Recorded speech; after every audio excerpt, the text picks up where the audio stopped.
I've been in control, they can't control me. Yeah, they about to get exposed for being so cheap. I've been sticking to the code and I ain't gon' cheat. Yo, grew my hair, took the grill out. Think it's time to put it back in. Trying to get into that big house, turn the crib into the mansion. Needed something with that big bounce. You know I had to hit Jackson. Aaron Rodgers with the quick routes. I'm with the gang, we packing. We on the field at Lambo. Might peel in a Lambo. Running drills in my camo. They know what the M stand for. Still got fam in Hawaii, yeah. Couple fans in the lobby, yeah. Couple grand in my pocket, yeah. Couple grams of wasabi, yeah. Eye it up, no glasses. Light it up, no matches. Wife it up, no ratchets. Might turn my wife to an actress. And we gon' make a movie, no Kim K. Give a fuck about what your friends say. I got money on my phone and money on me. I got all these hoes, but still lonely. They been blowing on that strong, but still so weak. I've been higher than a drone, but still low-key. We been sitting on the floor, they in the nosebleeds. Lately I've been in control, they can't control me. Yeah, they about to get exposed for being so cheap. I've been sticking to the code and I ain't gon' cheat. I'm just sticking to the code, I keep it so G. She asked me what I smoke, I'm smoking OG. I don't fool with too many, only catch me 4 deep. Gotta stay away from snakes, swear these people so creep. I've been grinding for a minute, many labels so sleep. These rappers drop a song, be hot for about a week. I put Gucci on my toes, I keep some cold feet. I ain't paying for no hoe, you niggas know me. I'm about to body the beat. I keep me a hottie with me. She wanna for a fee. Give me that for free. Keep me some money on me.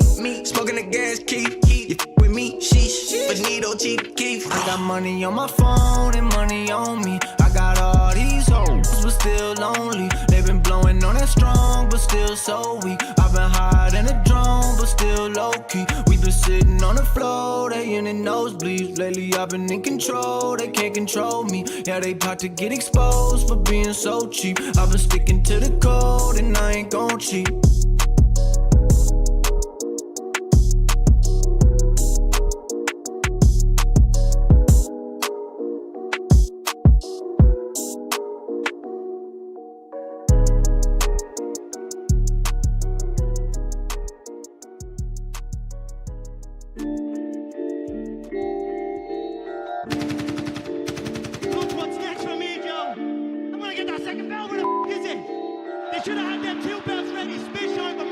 Yeah, head up in the clouds, thought they saying I look stressed.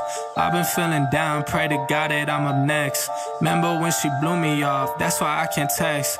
Now she call me petty, but I swear I can't forget. This ain't a test, now they saying that I ball like Jerry West. Coming back for what is mine, can't take no less. I said go and take a shot, so I need your best. And stop the threats, don't know what is in me. I don't got time, I'm not giving the energy. Too many people around me, I'm finicky. I do not mess with you, dog, you're not kidding me. You don't got way too close. I've been up at the top now, so they all wait for the landslide. I seen too many people that switched up, whose man's high. Through it all, I stay the same, I swear to God, I can't lie. Been down so damn low that I came up for my life. They talk way too much on the internet, it's not real life. I swear my fam waiting, I can't lose and I'm still right. Still right, I swear that I'm working them up till like midnight. It's real life, I got a time and I'm coming to get mine. In time, I cannot lose and I'm coming right inside. I'm in my, yeah.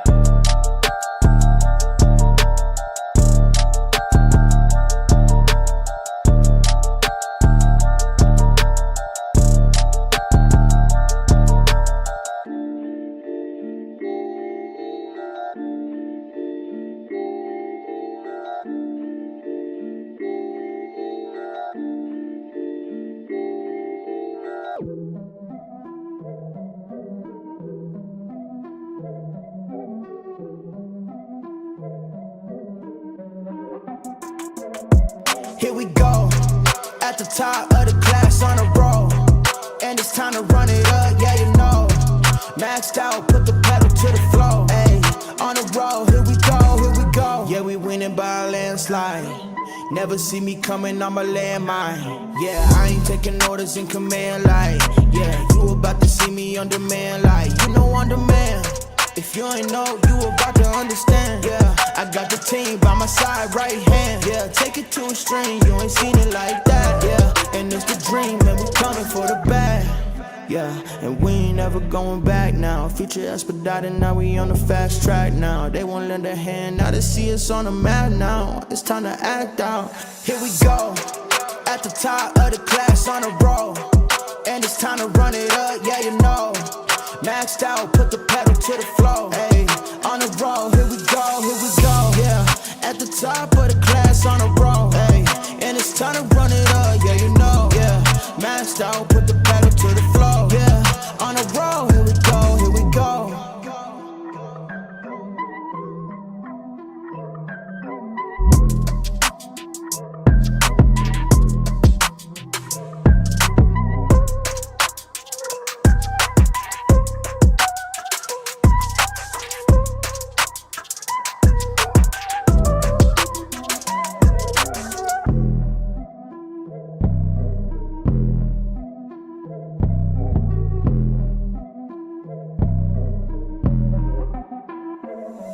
Here we go, at the top of the class on a roll.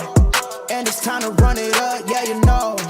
Maxed out, put the pedal to the floor. Hey, on the roll, here we go, yeah. At the top of the class on a roll. Hey, and it's time to run it up, yeah, you know. Yeah, maxed out, put the pedal to the floor. Yeah, on the roll, here we go, here we go. Here we go. On a roll, here we go, here we go.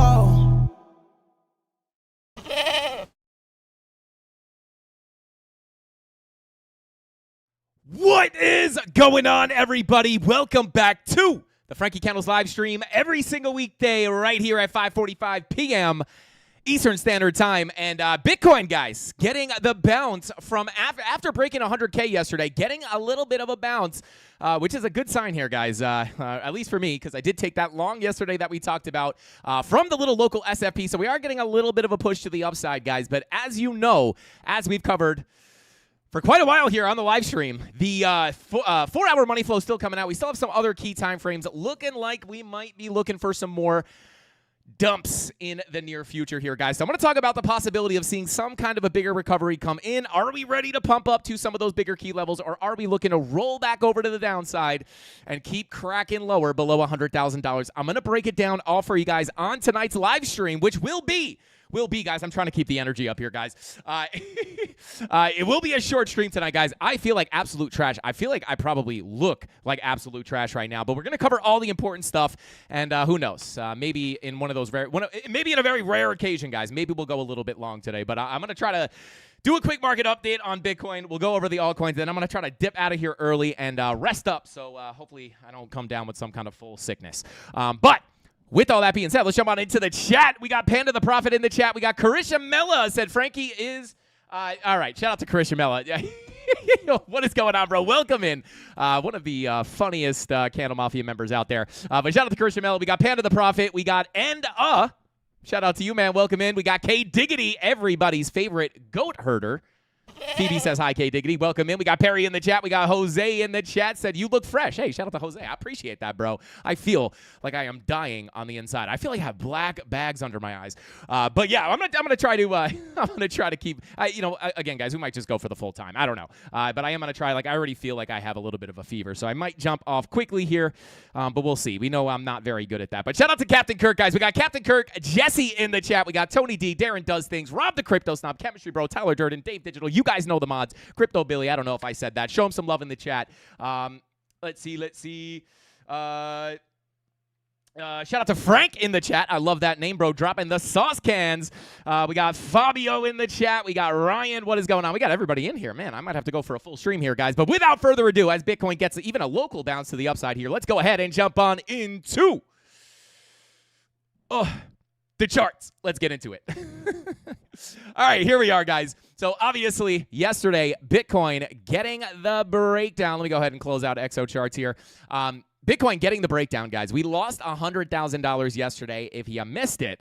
Obviously, we broke down below our wick here where we were looking for bounces, guys. And we did not get a swing failure of this wick down here, which is obviously the big liquidation wick from back here in October.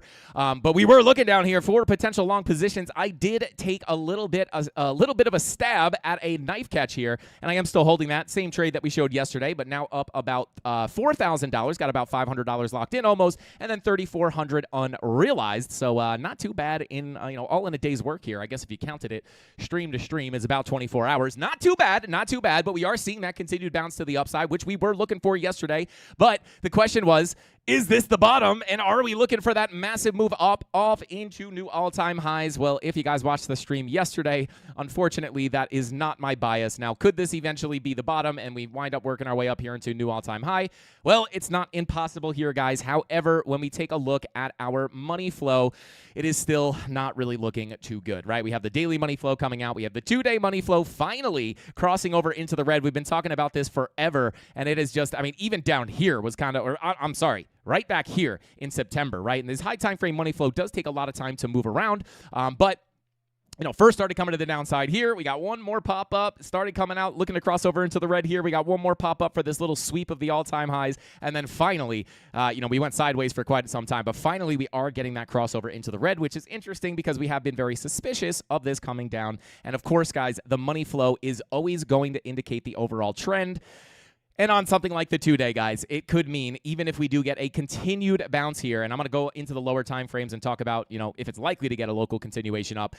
But, with this money flow coming out, not only on the daily, but also on the 2-day, we come over here to the 16-hour also coming out here. And then we take a look at the 4-day, kind of flat here still. 5-day is coming out. So, like, a lot of this high time frame money flow, guys, I don't even say that, like, hey, this looks bearish. The way I like to present this is by just kind of showing, what do I want to see if I want a very big move up? Okay, shout out to Darren Does Things and Jesse and Captain. I saw a bunch of blue chats, and I was like, oh, my God, am I muted? But I'm not. We're not. They're just chatting. They're just chatting in the chat, and that's what happens in the chat. Oh, my God. Shout out to Chris Shamella. Yo, Tony D, you see Chris Shamella out here today? Bro, you are a savage. Don't ban him. We love Christian Mella. He does get a little out of pocket in the chat, though, sometimes. But we like it. But anyway, I don't really like to just say, hey, guys, this looks bearish, right? But what I do like to say is, like, kind of what would I want to see if I was looking at this to be a macro low for a massive new all-time high to come in? Well, what would I want to see, guys? We would literally need to invert market cipher B upside down, right? We would need this to be a massive red wave looking to cross over into the green. But, of course, we have the opposite. Same thing on the 2-day, right? We would need a big red wave, right, just to kind of show this. If I actually change the colors here, I'll just swap this, right? This is not really what we're looking at. I'm just flipping this. This is what we would want to see for a massive move up, right? If the chart looked like this, and we wouldn't even have bull divs down here, but if we had like massive bullish divergences, we had 2-day money flow crossing into the green, I would feel really good about a pretty decent continuation to the upside, if not, potentially looking for a large continuation up into new all-time highs. But of course, this is obviously not the case, right? We have the opposite thing playing out, right? So instead of just saying like, hey, this looks bearish, I just, ask yourself that kind of opposite question is like, well, if I were going to feel really bullish about this, what would I want to see? It's literally the opposite of what we're seeing right now. And it's the same thing on the daily. It's the same thing on the 16-hour, right? This is all indicating a potential continuation of the trend down. But if we do see a little bit more of a continuation up, there's some pretty high prices we can come into, right? I would say the biggest levels on the chart right now are going to be, and of course, I will cover the lower time frames. There's going to be some local levels as well. But on the higher time frames, right, I'm going to be looking at about 109 all the way up to about, this is a little bit of like a zone, right? So it's 109,000, call it about 109,700, all the way up to this anchored VWAP, which will move over time, but essentially it's at about $112,000. Once we get above $112,000, guys, like I'll feel a little bit better about getting accepted into this area of value, right? This would look very nice, especially if we had money flow coming back up on the medium time frames. We could look for a potential bigger continuation up, maybe even into one of these golden pocket or 786 Fibonacci retracements, which of course is pulled. I'm gonna have to update this. Doesn't move it too much, right? But it is really just those same key levels that we have been looking at, right? It's essentially $115,000 now, which is where the golden pocket comes in, all the way up to the 786 at about 117.4. So around that $116,000 to $117,000 level is your major golden pocket. So even if we did get like a sustainable retracement back up here, like this is still a level that we can be very careful around. But these are going to be kind of the biggest levels to the upside that I'll be looking at. Really between about 100, call it about 111.5 down to 109.7. All right, so we'll mark this out. Like, so even if we do get, like, I don't know if we're going to get a push up here, overnight or anything like that. We'll break that down a little more when we jump into the local price action here. But if we did see some kind of crazy move up, right, like this is going to be a big level. If we make it up here at that point, right, we're going to be looking for a flip of the volume profile or the value area low of this range. If that money flow is coming up, we could simply look up to these next key levels. But the reason I'm bringing this up, guys, is because even if we do get all the way up, just say to 109 to 111.5, right, like this is an area where we could get some major rejections to continue our overall downtrend. So we do still have a lot of work to do, and especially with that money flow coming out, really the only reason I'm paying giving a lot of attention to these key levels is because when money flow is coming out, we use that as a filter of kind of letting us know if we should be selling the rips or buying the dips. Right now, obviously, I did buy the dip down here on that long position, but of course, just like yesterday, I am going to be viewing this as a day trade or a scalp until proven otherwise, right? I'm not looking at this. I did not take this in anticipation of some kind of like the bottoms being in and massive move up. Could that happen? Maybe. But money flow is pointing in the opposite direction. That's why I've already locked in profits here, and my stop loss is at break even on that long position. So yeah, like bigger levels, I would say 109.5 all the way up to about 112K. And then obviously we have these levels up here, but we'll cross that bridge if and when we get there. So that'll be the next real big level to the upside. And of course, we are going to have a lot of intermediary levels locally here. So just from a higher time frame perspective, guys, like even if we get those local bounces, this money flow is pointing towards a bigger continuation down. As soon as that changes, guys, I will be the first person to let you know. And then hopefully we can hold that long position if we wind up faking out. But as of right now, my overall thought process is probably lower highs and lower lows, regardless of where it happens. That's kind of my overall thought process over the next couple of weeks, right? If something changes, we'll update our plan. And we'll be holding long. But let's go down to the medium time frames here, or even the lower time frames. I'm going to hide our major range here. I'm going to take these boxes off because they are not going to disappear with that range. Okay. So that was the major range. We also have our local range sitting here, and I'm actually going to pull it up like this. Whoops. There is that zone that we were looking to come down to, right? We talked about this over the past couple of streams. Really tried to keep it together here, guys. My head is throbbing. But this is the key level that we were looking at yesterday. And, we were looking at the 4-hour money flow, obviously trending to the downside, giving us that confidence to hold our short position up here from the premium Discord at about $116,000 or $115,000 all the way down to the lows here. This was our next key level of support. And as we came down here the other day, we were looking at this money flow saying, hey, maybe we get a little bit of a bounce, but that continuation down, again, based off that money flow, would be the continuation to the downside. And this would be the next place that we were looking at. And of course, putting our money where our mouth is, right? Taking that little knife catch, kind of a dangerous long down there, if I'm being honest. Excuse me. But I took like no longs yesterday. On every drop to the downside we had, I was updating the Discord like, I don't like it, guys. We continue down. I don't like it, guys. We continue down. And then finally took that knife catch long. So avoided like 2 or 3 bad long positions there. Finally taking a shot at the bottom. And now that is obviously in profit. But this is still the big key level of support, guys. If we wind up and looking at our money flow here, I'm going to show 2 different things on Market Cypher B that I'll be looking at. On the 4-hour, right? 4-hour money flow still comes down. So, I'm still going to be looking, again, for lower highs and lower lows. And if we're not going to push up to those bigger levels of support, which, what's right here, right? $109,700, right? That's, again, where's it at? Where's it at? Where's it at? Key level of resistance. It's your macro value area low. It is your, it's your macro value area low, right? And we'll try to pull some fibs here.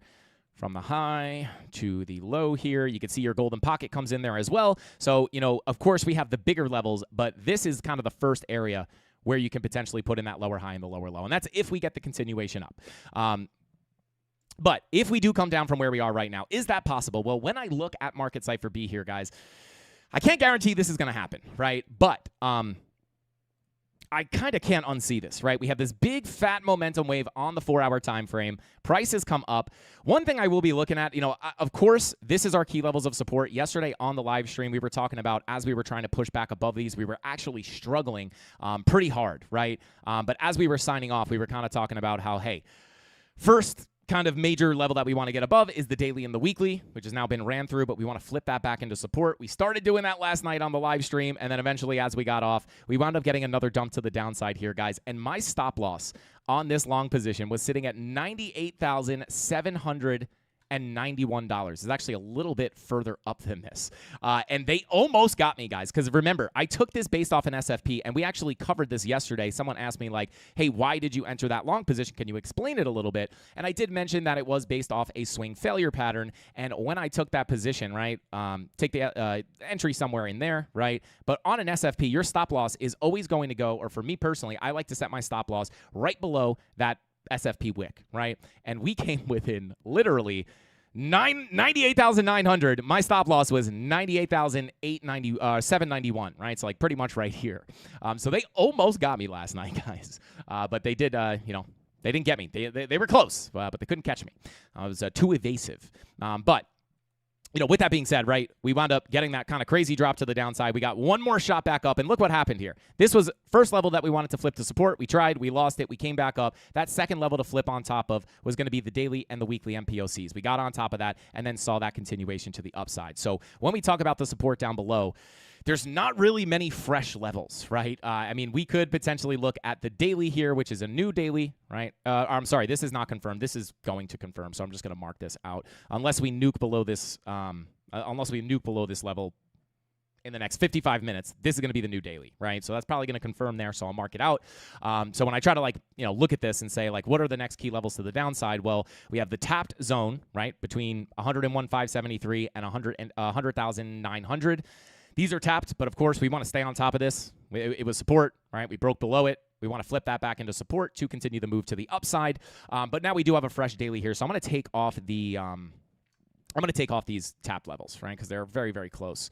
But for the most part, right, we just don't want to break below, I would say, 100,900, right? Once we break below that, well, I'll kind of show you from this context, right? So let me pull this Fibonacci retracement from the low all the way to the high. You can see your golden pocket is right in confluence with that tapped weekly. It's also very close to your daily horizontal here. So this is going to be kind of your local levels of support. If we get another cool off, right? And of course, you could pull your local fibs as well from the higher low to the higher high, right? Which brings it up just a little bit. But I'm just going to be looking at this full fib because that is going to be the more important level in case we get the bigger breakdown. And that is going to be sitting here between the golden pocket and the 786 Golden Pocket Daily / 786 Fibonacci retracement. First zone sits between 101,460 and 100,800, and then the 786 sits down here at about 100 grand, right?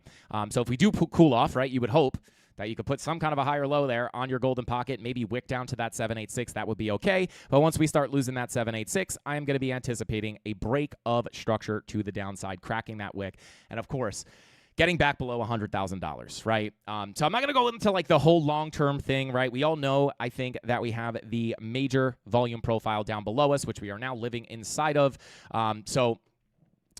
Again, we just have such a big road to the upside, right? And it's not even like we have money flow on our side. But if we were to maybe get a cool off, right, get the bounce, higher low, you also have your $108,000 value area high sitting up here. We'll cross that bridge when we get there, but it is sitting there, right, getting very close to your $109,700 level. So you can just kind of see, right, here's your upper value, here's your lower value. We could not hold the upper value. Money flow comes out. That indicates this range will break down. And as long as we remain inside of this lower profile, guys, we have to keep the idea open that we could be headed down to be accepted into this range and potentially, eventually, targeting that $96,700 POC. And again, nothing has really changed on the high time frame money flow since yesterday. So it's not like, I still have to say, it is going to be the higher probability whether we get the rejection from 108K, whether we get it up here towards our last key level that we just looked at before, right? Lower highs and lower lows are just I want to be very clear about this. This is my general sentiment. And it doesn't mean that you can't see that not play out, right? But I need to get above that volume profile up here at about $112,000 specifically in order for me to think maybe that money flow will fake out. Until then, I'm looking for lower highs and lower lows. Unfortunately, we did make a ton of money here on the short from 115K. Tried to take half my profit on this yesterday, guys, and I don't know what happened. I just accidentally closed the entire position. I just hit close. I don't even know. It was on WeX, which I have not used as long as as my other exchanges that I've used. So I usually you hit close and it will let you know how much you want to take off. And for whatever reason, I hit close and the whole position closed. Can't really complain. I made about $6,000 on that move, but it was a really cushy position to be in, right? Because I could just sit in that position, profits locked in, stop loss at break even, guaranteed winning short, right? And then if we did put in the lower high and lower low, we could have just continued to hold that short from the high. But unfortunately, I'm going to have to find a new entry here because I am now out of that in full. So I made 6,000 on that, up almost 4,000 here on this move to the upside. But it's kind of funny, guys. It's like, even though you make money, right? I made money on that move. I should be happy. But unfortunately, that's not, that greed emotion, guys, is creeping in here. But of course, I am going to wait for a sound setup. But for me personally, I would not like to see a bigger pullback than down here to that 786 at about 100K, right? Like, it's just a psychological level. It's the 786. Once we break down below that, to be honest, guys, there's not a lot of horizontal support underneath us other than this POC, right? So if we break that 786 and we start taking out this low, I'm probably not only anticipating, right, because if we are looking at that 786 for a potential low, high, higher, low, higher, high, right? Once you break below that 786, that idea is now invalidated, and you're looking to take out that low. And at that point, right, I'm probably looking to take out this low as well. And if I'm looking to take out this low, the only thing underneath us is that POC, which would be kind of crazy if we come down there because it's been that key target to the downside for quite some time. And there's just not a lot of horizontal levels, right? We'll pull up the dailies, 0 dailies down here. Pull up the weeklies, 0 weeklies. 0 monthlies, 0 daily MPOCs, 0 weekly MPOCs, 0 monthly MPOCs. There's nothing here until that point of control of the range. So this is the next key level. We lose that 786. I'm looking to at least take out this low, and eventually, right, like the next key level of support is sitting down there at the point of control at $96,672.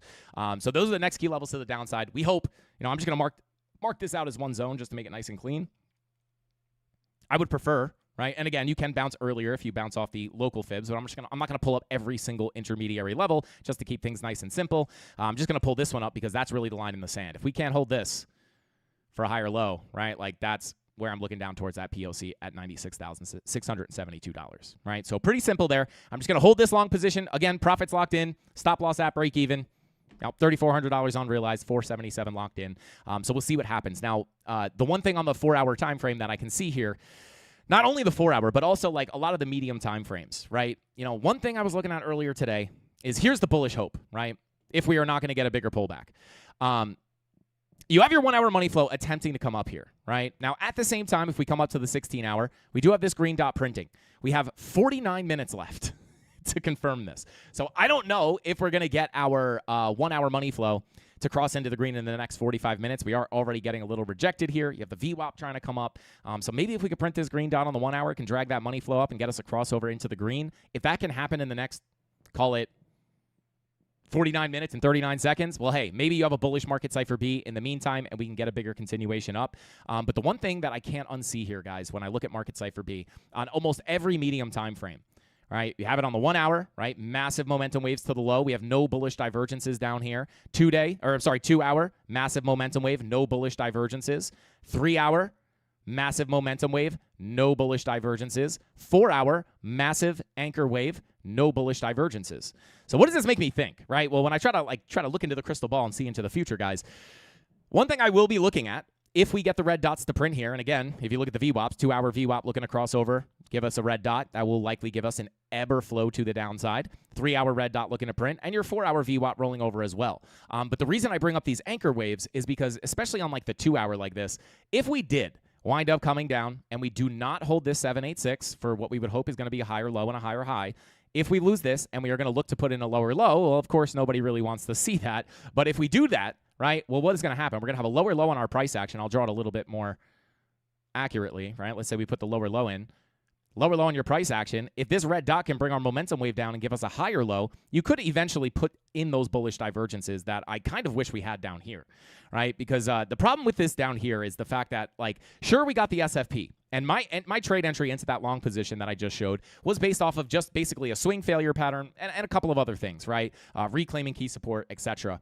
But we don't really have any like big reversal confirmations down here, which what I would like to see is like, medium time frame bullish divergences between the 4, 3, 2, and 1 hour. We just don't have that right now. But the way these momentum waves look, it does look like if these red dots print, and we do indeed, right, if it's not just going to be a red dot for a higher low and higher high, if we do break down here and come tap that POC, we could look for some bullish divergences down here to indicate that we could get another bounce. And just like down here, although I'm not looking for this to necessarily be like the move up into new all-time highs, you could still make a ton of money here, guys. And I want to bring this up, right? Like from wick to wick, this was just a 5% move. And I think a lot of people get caught up of like oh my God, I missed this massive move. Oh my God, I missed this move, right? Like you don't need a big move in the market to make a significant amount of money. Of course, depending on your position size, but it just goes to show, right? Like just this little pop to the upside is what I make my money on this long from, right? It's just like that little 5% move up. There's plenty of money to be made here. But just like the same kind of situation, right? Just like I'm not viewing this as a massive swing trade. If it turns into a swing trade, that's great, right? I'll be happy with that. I'll just pull up the position tool here. Like my plan for this long, right? Like entry somewhere here.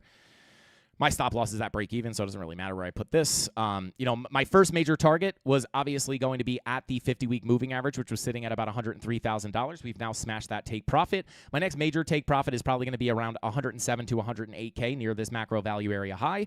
But of course, right, we're going to be careful of the lower highs and the lower lows, right? That's why I'm taking profit here. It's why if we make it up here, I will take profit again, right? Because if we dump down, I'll get stopped out in profit and make a bunch of money on that long position, even though it doesn't play out in full. If we start cooking to the upside, money flow starts faking out, well, I'm just going to move up to our next key level of resistance and then start monitoring this next level of resistance, and maybe it turns into a bigger swing trade, but it's really not my anticipation. It's going to be the same thing down here at the POC, guys, because even if we have that bullish divergence, right, if we put in that next low, right, and we get the bullish divergences, this could be nicer for a bigger move to the upside, but I would still be viewing it as a day trade until proven otherwise, right? Like, it just based off money flow, right? It just is what it is. And it's going to be basically the same thing, right? We make a little money on this. If it doesn't play out, we'll come down here. We'll try to make a little more money on another long. If it winds up being a lower high and lower low, hopefully we can catch some short positions because I'm not holding this one anymore. But it's going to be the same thing, right? Like any longs probably for the next good while are going to be viewed as, I'm going to be generous with the take profits. I'll say that, right? I'm definitely going to be locking in profits and moving my stop loss because, again, the anticipation is not like, oh, my God, the low is in. Let's go to new all-time highs. Could be the case, right? But I'll let that hit me by surprise. I don't need to know 100% if this is the low. And I would say based off the analysis, it's probably a low probability it's the low. But if I'm wrong, right, it's okay, right? We'll just still hold that position. If it turns into a swing, we'll let it hit us by surprise, right? It's all about the singles and the doubles, and then you let those home runs hit you by surprise. So that's what I'm looking at, guys. For the most part, I just really don't want to overcomplicate this. 786 golden pocket. Sitting between $101,460 and $100,000, that's the level you want to hold. Once you lose that, POC is likely to come in, and this is key support, right? So I will be looking for longs down here again, but just to be clear, I will still be viewing it, even with those bullish divergences. Still have to, unless all of our money flow starts to flip around, which I would assume is probably not going to be the case down there. And then, the overall long-term continuation would probably be tap the POC, because again, right, you get accepted below the value area high, can't get back out. Where's the next place for price to eventually go? It's not always a clean drop to the POC, but eventually that next magnetic target is the POC. So I'm just not going to be shocked if we come down here. And we'll talk about it if it actually happens. But if you don't want to come down to that POC, this is the level you got to hold, in my opinion, right? So that's what we're looking at, right? The 1 hour money flow attempting to come back up here. I don't really have here's the thing, right? If we get this 1 hour money flow crossover, like maybe we continue up a little bit, but again, you're still going to be having the 2 hour red dot coming down, the 3 hour red dot coming down, and the 4 hour red dot coming down. So for the move to the downside, I would watch for the 2 to 4 hour red dot printing. And then if that gives us a break of the 786, I'd be looking for the bull divs down here at the POC for another bounce opportunity. And yeah, I mean that's pretty much what I'd be looking at, right? Because like the 1 hour money flow is coming up with the 16-hour green dot, but like 4 hours still doesn't look good for a big continuation. 5 hours still has a pretty fresh money flow crossover here, trying to come back up locally, but we'll see what that 4 hour red dot gives us. If we get that 4 hour red dot, this 5 hour is going to roll over. This money flow could easily come back into the red. And we talked about this yesterday. A lot of people will ask me like, well, hey, isn't money flow coming up on the 5 hour? Yes, right. Technically it is, right? But what did we talk about yesterday? Really what do we have here? We have a pretty significant green wave, right? And now we're just starting to cross into the red. More often than not, guys, these money flow waves are going to come down and you're going to spend some time down there. You can even see back here. Decent time in the green, decent time in the red. Decent time in the green, I would be expecting decent time in the red. Even if you have money flow fake out into the green slightly here, money flow is all about trend, right? So like if we get another push up here, right? Like I wouldn't be surprised if this money flow fakes out into the green, but with the VWAP coming down, I would just expect that to come into a bigger red wave. Money flow is not something that I look at as an instant signal. It's like if this crosses green, that's not where I'm expecting price to just instantly shoot up. It's just indicating that you can potentially continue the overall trend to the upside. So I would still generally say this is crossing down, even though locally it is coming up, especially with that VWAP rolling over on top of it. So, the 1 hour money flow is probably not going to invalidate that, in my opinion, even if we saw this 1 hour, 16-hour market cipher B bullish setup play out. It's just not going to trump all this stuff, right? So even with that, right, like maybe it gets a little continuation up, but I would still expect to get some kind of a retracement down. But those are the key levels to watch. 786, $100,000. You lose that, looking down to $96,500 or $96,600, $672. And then we'll cross that bridge if and when we get there, right? It's also in line not only with money flow, but also the volume profile. So yeah, as soon as it looks good for like a massive rip up, guys, I'll be the first person to let you know. But again, it doesn't stop you from taking the longs, right? Like I know there's probably a lot of people in here saying like, I don't get it. Like this guy's looking for a continuation down, but he's in a long. But of course, it has everything to do with context. So we'll see. So we'll see if that 1 hour green dot can print. But again, money flow rolling back out here. Not really loving it with those medium time frame red dots. All right, let me see here. Hang on, guys. It's November 7th. Where is what was his name? It's like XT something. He said the bull market starts November 7th. I was wondering how he gets these accurate dates, but we're almost there. Is the bull market going to start in 2 days? Come on. But shout out to XT. If you're in here, bro, let us know. Do you have an update on the date? But let's continue on here.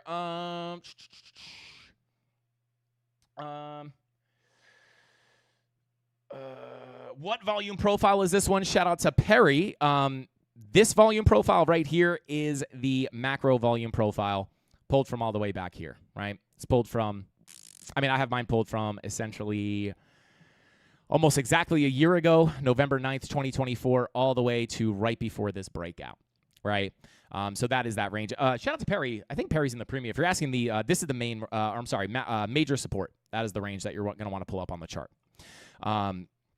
So there you go. That's the macro profile. And again, like, I just look at this from a value rotation perspective, right? And it's like, that's why I say that 112K level is the really important zone, because if we get up here, 108K, value area high, major resistance. Value area low is always going to be resistance until proven otherwise. So it's still not until we get above here where I'll start to be feeling better about a bigger move up. Until then, major resistance above, lower highs and lower lows based off money flow is what I will be looking for. But hopefully we can get, I hope this can, I'd like this long to play out a little bit more, but we're going to have to see what that 4 hour gives us. I think if this is not going to play out anymore and we have just taken that TP and this is going to roll over, I think that 4 hour red dot will probably be the thing that will let us know if that's going to happen. All right, if we get that 4 hour red dot and we bounce off the 786, that's looking a lot better. But if that 4 hour red dot prints and we lose the 786, POC very likely in my opinion. So there you go. Let's see. Shout out to Fish and Chips. Said, do you think the government shutdown ending will give us a mini pump, Frankie? Shout out to Fish and Chips. It's not something I would really base any decisions off of. It's just like, I don't know. Do we have like a date on when this is ending? Whenever that date happens, let me know. I'll look at the charts, and then I'm just going to go with the charts say, right? If the government shutdown ends and the chart looks bearish, I'm just going to be bearish. If it ends and the chart looks bullish, well, then I'm going to be bullish, but only because of the chart. But who knows, right? Maybe anything can happen. Maybe it ends and it just steps on the TA and we just go in the opposite direction, but not something I pay super amount of attention to. Let's see. Shout out to JP. Says, Frankie, my boy, can you explain the SFP and why you took that trade, the long, and kept your stop loss very tight? Shout out to JP. I actually explained this yesterday. Someone else asked the exact same question. This was essentially, like I explained in the beginning of the stream, right? We had already avoided, let me just get rid of some of these levels here. We had already avoided some pretty bad long positions, right? I could actually probably bring it up in the premium Discord to walk you guys through the posts. But essentially, right, we were looking to come down to this big key level of support. We came down here, no real support came in. We broke down below it. We dropped down, still not liking it. We sit out. We get another drop to the downside, right? Still don't really like it. We get another drop to the downside. I think it was like 2 long positions that we sat out here, right? Just sitting on my hands. You get that. And here's the thing, guys. This is like really... Shout out to anybody really looking to learn how to trade, right? Like, this is where, like, your planning and your execution really gets tested, because you have to understand, we have been waiting for this level for so long, and, there wasn't really many long opportunities. We really were holding the short from 115K, and there really wasn't a lot of long opportunities or even really trade opportunities until we got down to our next key level of support, right? We hit our big level of resistance, we took the short, and then, like, that next real big level to wait for a trade was down here. And we had to wait a long time. And it's like, okay, oh boy, the level's coming. And it could get very easy to want to just jump right into a trade, especially when you've been waiting for so long. But, when you get down there, if the charts are not looking good, this is why I like to say, trading is a game of trapping, right? Like we had our key level set down here. We had our key level set up here before we approached the level. And then once you tap into the level, we have the confirmations that we're looking for. And if you have to reanalyze price as you get to the level. It's not just setting a level of support of resistance and then waiting to tap it and taking a trade, right? Because if we pushed up in here and things were still looking very bullish, I'm probably not going to take the trade if I have no confirmation. I'm just going to wait for higher prices and then just wait to come into my next trap, right? So we had this trap set for so long, not really a lot of trading opportunities until we get down there. We finally get down there. It gets really easy to just want to pull the trigger. It's like, oh my God, we're dumping. Everyone's scared. I'm going to take the opposite end of this trade, right? But like it looked like garbage. We drop. It looked like garbage. We dropped. And then I eventually took that, after sitting on my hands for a while, was finally like, you know what? Now I'm going to go ahead and take that shot at a potential knife catch situation. Now, the reason I took that trade was because we did get an SFP of this wick down here. Where is it at? Right here, right? So we came down, dipped below the level, and there were two things we were looking at down here. I'm not going to get too deep into it, but shout out to anybody in the premium Discord. We were looking for specifically, right? We were actually looking for the SFP of this wick right here. So let me actually walk you guys through this because I think it's going to help a lot of people who are looking to learn how to trade, right? We were looking for an SFP at this level. We didn't get it, right? We never closed the candle back above. We wicked down below, but we did not close back above. So when you have a high time frame level like this, a lot of times you won't get the SFP, but what you will get is something called a failed auction, which I describe as an elongated SFP, right? An SFP is essentially just a candlestick pattern. An SFP is when you wick below a key level, right? You get the wick down below. I'll just pretend this is the wick, right? Pretend the wick came down here. You wick below the level, and then you close your candle back above, right? This is what you call an SFP, and this is oftentimes an indication that you are going to get a big reversal to the upside. I'm not going to explain exactly why in full. I usually do that, but I'm just going to skip that for now. But that is an SFP. But another way this can play out, right? SFPs on a higher time frame, right? If you don't get the SFP, what you can get is what's called a failed auction, which is essentially where price breaks below a level, trades underneath the level for a little bit, and then eventually you get back on top of the level, flip it to support. And this is the same thing, it's the same idea of an SFP, but instead of in one candle wicking down below and closing above, you actually spend a little time down there and then reclaim. It's almost the exact same setup, but just elongated, right? So that was kind of what we were looking at. We didn't get the SFP, but you did get the, somewhat of a failed auction play out here. So we did get that confirmation. But the reason I took that knife catch trade was because we had this other wick sitting down below. Let me pull it back up, right? We had this other wick sitting just below that key level. We came down, we swept out that liquidity, and we indeed did get the SFP there. Let me hide this folder, right? On the 30-minute, right? Price wicks down, closes back above. This is why I took that that long position, right? And on an SFP, why was my stop loss tight? Well, when you enter an SFP, the invalidation, for me, this is why I love SFPs, because it's such a clear invalidation level. It's just going to be, your stop loss on an SFP is always going to be below the wick, right? Now, you could decide to give yourself a little more room if you want in case you go resweep it. But for me personally, I just like to get as tight of an entry as I can with as tight of a stop loss as I can just below that wick. Like I said, for this one, mine was at $98,791. That's about as close as I can get it by just dragging it. And then they almost got me there, guys. That would have been super frustrating. Last night, I pulled back up the charts. I went to go eat with Mrs. Candles and came back, and I was like, oh, no, we dipped. I didn't know exactly where my stop loss was. Came back to the computer, and they missed me by, like, a speck. So very happy about that. But that is why, right? Like my stop loss, this is the invalidation of the SFP. If we broke down below this wick, I'm expecting lower. So that is the invalidation of the trade, right? So that's why my stop loss was there. And, honestly, I've been getting pretty scammed out of positions recently, so I'm surprised they didn't get me there. But that's exactly why I took the trade, right? We had the SFP. There were also a couple other things on the order flow that I was looking at. But for the most part, right, we SFP'd. I took the trade. And again, it's a very good risk to reward as well, right? Because those SFPs, if it's going to play out, oftentimes you will get a big reversal, at least in the context of the 30-minute time frame, a big reversal. So you get a nice entry, right, and a nice tight stop loss. So even if I got stopped out of this, it's no big deal, right? I'm losing a very, very small amount of money to potentially gain a lot of money, right? So there you go. That's a little bit of an explainer on why I entered that long position. So there you go. And then what I was watching to kind of manage this was like, okay, well, hey, where we at, right? So what was I looking at to manage this? It's like, all right, well, hey, if I can get that bounce back up, maybe we could flip these key levels of support. I wasn't on the chart here, which of course didn't matter because I had my stop loss set anyway. But the thought process there is like, okay, I took the SFP almost instantly in profit. And then if I could flip these levels of support, right? Number one, tapped weekly and daily. Number two, tapped weekly MPOC and daily MPOC. Once you get above those levels, it's like, all right, well, hey, not only did you get the SFP using that as your entry trigger, but now you have somewhat of a failed auction, right? You traded below the levels, you get back above, you flip above them, and then you can look for that bigger continuation up. So a little bit of an explainer on exactly how I executed that and why. Hopefully that helps you out. I forgot who asked that, but hopefully that answers your question. Liquidity hunting. Shout out to Daniel T. Yes. Luckily, they couldn't get my liquidity. I took theirs, though. Let's see. Shout out to JP, said, bro, thank you so much. That actually was a very good explanation. Yeah, and maybe I'll make a new SFP video. Sometimes I think I should just remake the tutorials to, like, update them. Not that an SFP has changed at all, the way you would trade it, but maybe I'll make a new video on, like, exactly why this works.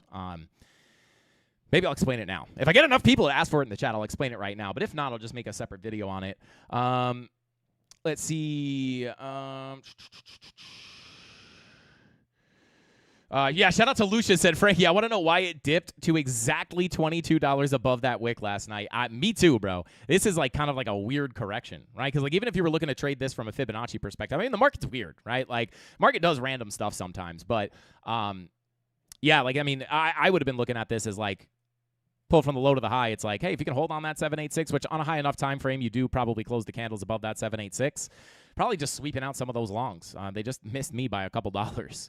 But yeah, kind of a weird little correction there. I felt pretty good about at least a bigger continuation up here, especially once we flip those key levels of support here. And then just all of a sudden, boom, came back up though. And this was also not just based off the SFP, right? It's also based off Market Cipher. We have the 4-hour green dot looking to print as well, with our 15-minute money flow looking to cross over into the green, which eventually did happen and eventually did give us the continuation of the uptrend. So it's, there's many things that go into it, right? There's never a time where I'm looking at the chart and just being like, oh, look, green dot, or oh, look, just an SFP, right? I would not recommend, as much as I love SFPs, like honestly, like it is the easiest, like newbie trading strategy you can use, right? Because like there's a lot of things you can use that it's like really like, oh, just long a green dot, right? Like that's never a good idea. Although I do use the green dots, I never use them alone.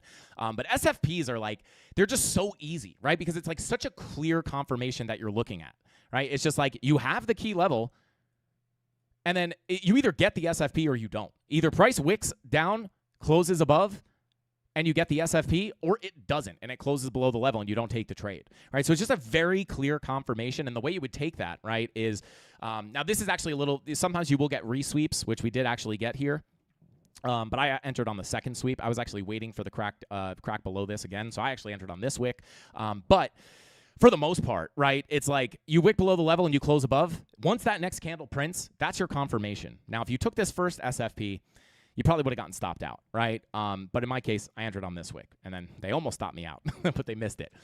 But when you look at the SFPs, it's just like you're either going to get the SFP or you're not, right? So it's like a very clear reason to enter the trade. If you don't get, once that next candle prints, like, so let's just say you were looking at an SFP. Let's say it didn't resweep, right? That was your first break of the level, closure down above, or closure up above the level. Once that next candle prints, that's your confirmation. You could try to front run it too, but for the most part, right? You wait for the wick.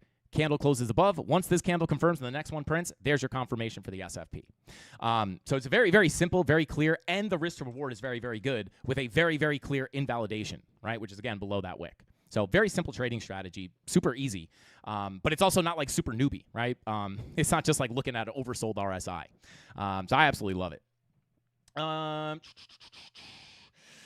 Shout out to Egg XRP, said XRP looking way more bullish than BTC. No. We'll take a look at the XRP chart, and I'll give you a definitive answer on that. But just at face value, I mean, I wouldn't say it looks way more bullish. I would expect if Bitcoin continues to dump, XRP will just follow. But we'll look at the chart. I'll see if there's any discrepancies there between Bitcoin and Ethereum.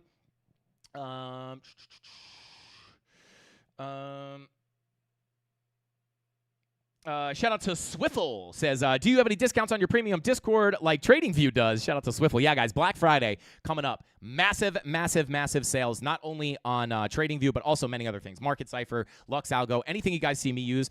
Black Friday deals in trading are huge. Like, I think Market Cipher is like half off. Lux Algo is like half off. TradingView is, I think, like 60% off or something, depending on the tier that you get.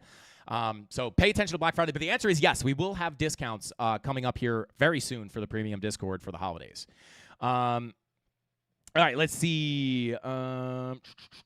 Shout Shout out to Lucia said, yeah, with that dip, I thought 95K was coming. Yeah, this second dip, it was just like, all right, that's it. We're going down. But yeah, it saved it here. Interesting. Definitely a weird kind of correction. It's like double bottom. Wee. But anyway, trying to get another little push up here, guys. We'll see. We'll see. But yeah, that's what I'm looking at on Bitcoin. Just checking on the trade real quick here. 36.73. Come on, baby. Come on, push it. Push it. We're gonna take a look at some of the altcoins as well, guys.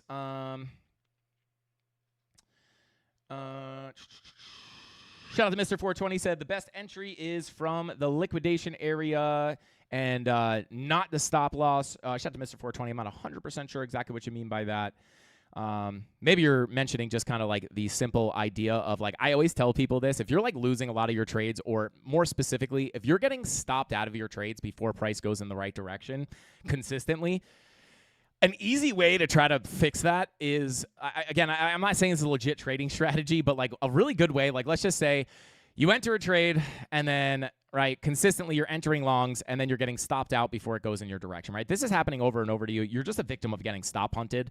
And the easiest way to do that is to set your entry where your stop loss would normally be. And that is essentially what you're doing with a swing failure pattern. I said I wouldn't explain this, but it's essentially what you're doing on a swing failure pattern, right? You're basically just trying to identify where people's stop losses are. So let's just say here is your key level of support, right? And let's just say you've identified that there is probably a lot of stop losses sitting below that level, right? And there's different ways to do that. I have tutorials on the channel to teach you exactly how to do it. But the idea here is that there's a lot of long positions in at a certain price with their stop losses below key levels of support, right? So when you have early longs entering into positions with all, and this is not just one position, right? It's like millions of trades. You have tons of liquidity sitting below that low. So the idea of a swing failure pattern is you have the early longs, which are now sitting there with their liquidations and stop losses below, right? And then as price comes down, what you're looking for is you're looking for all that liquidity to get swept, meaning you're looking for price to break below where those longs have entered and come down to stop them out. And then once you get those stop losses and liquidation levels hit, right? When you get stopped out of a long position, it creates a market sell. And that's why you see those liquidation wicks come down so fast. Right? That's what gives you the fuel for that big push to the downside. But oftentimes what happens is you will look for that sweep of liquidity, you'll wash out all those longs, and then you'll get a quick recovery and then a massive reversal, because now what everyone is thinking is like, oh my God, we got stopped out. Now we're going down. Let's FOMO short. And when they go to FOMO into the short positions, right, all they're doing is fueling the move to the upside, right? Because now they're all thinking, oh my God, short, short, short. Their stop losses are going to go above, right? And now you have the opposite thing happening, right? You have all that liquidity sitting above here, which is just going to fuel that move to the upside. So that's kind of the idea of an SFP in like super, super simple terms. Maybe that's what you're talking about, like kind of entering where people's liquidations or stop losses are. It's exactly what you're doing with an SFP. That's like the theory behind it, right? Stop everyone out. That's where you want to enter. And then it goes off without them, but you actually entered when they got stopped out. That's a simple explanation of what an SFP is and why they work so well. All right, and again, the reason they reverse so quickly a lot of the time is because everyone FOMO short. They're like, oh my God, I'm longing, and then it comes down. They're like, oh, I was wrong, let me short, and then all that liquidity goes above, and then you get that kind of big pop to the upside. So there you go.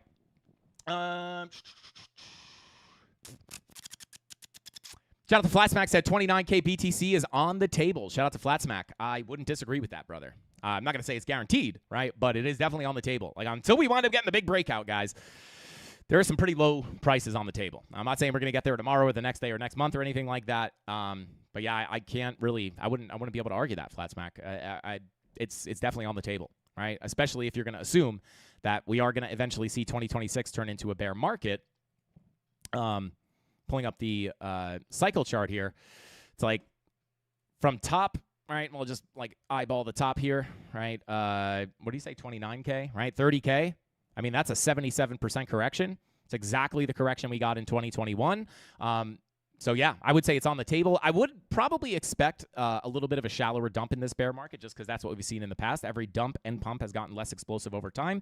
So it would make sense for it to be a little shallow there. But, I mean, that 77% move gets you right down to 30K, which is also a very key level of support, right? Even if we're not looking at the percentages of the previous bear markets, right? What do we have down here at 30K? The macro value area low. And if we come down into a bear market, let's just assume you do come into a bear market, not confirmed yet, but let's just say it does happen, right? We get a big drop down. Like we're going to be looking at this range as a very, very key zone because it's going to be a first major level of support, right? Now, depending on what the charts look like down here, maybe it's a major bottom, maybe it's not. But once we break into this range, it's like, all right, well, hey, I'm saying, maybe we look for a 75 to 77% correction to the downside. And it's like, once we get accepted into this profile, if money flow is still coming out on time frames like the weekly, the 6-day, the 5-day, you would be anticipating a drop through this profile to revisit the POC and the value area low anyway, which is sitting right there at like 30K, right? Close enough to 29, right? And then maybe that's where you see the bottom come in. But again, I wouldn't be surprised if this is a little shallower. This would give us almost the exact same size bear market as we had back here. Also not impossible, but every cycle it's been a little bit less and a little bit less. So we'll see what happens. So that's why I would agree. It's definitely on the table for sure. Can't say it's impossible. That actually makes sense. So shout out to Flatsmack.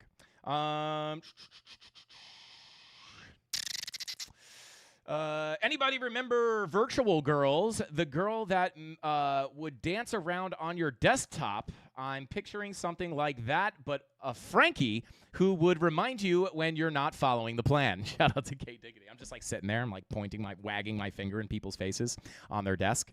Let's see. Shout out to Crypto Noob, says all the L1s are below all-time low. Can they go lower? Simple answer, of course they can go lower. Whether it's a high probability or not, I would have to look at the specific chart. But yeah, I mean, definitely possible. Definitely possible. I can't tell you how many times in my early years I'd be like, surely this can't dump anymore. Like when you're new to crypto and you don't understand that it's like very different than the stock market, and you're just like, man, this thing's down like 30%. How much lower can it go? Let me tell you, it can go down a lot more. But again, I have to look at the very specific scenario. Okay, so let's continue on here. As long as Frankie is fully dressed. I am never fully dressed, guys. I only wear a shirt. I don't wear pants on these live streams. Why? Because you guys never see the bottom half of me. So as a matter of fact, you guys don't even know what the bottom half of me looks like. Actually, you do. You guys are very familiar with the calves. But anyway, let's continue on.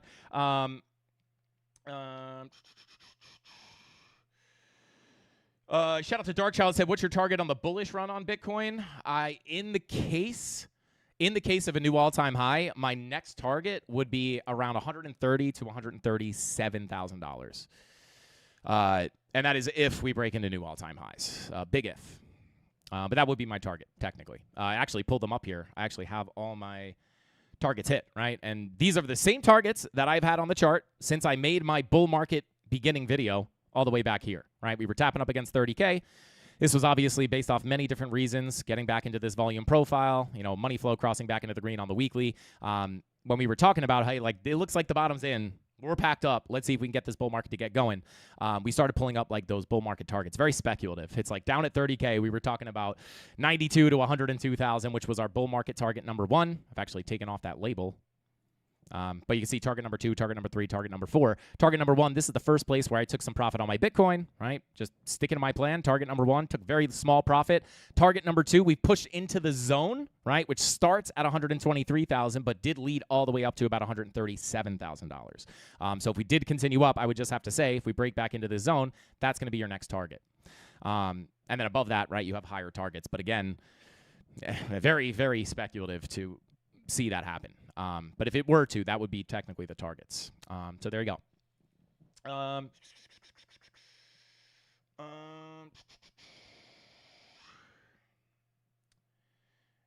Shout out to Thomas. Thank you for the super chat, brother. He said, hey, Frankie, a little worried how XRP traded today around 3 p.m. Broke off or the big coins.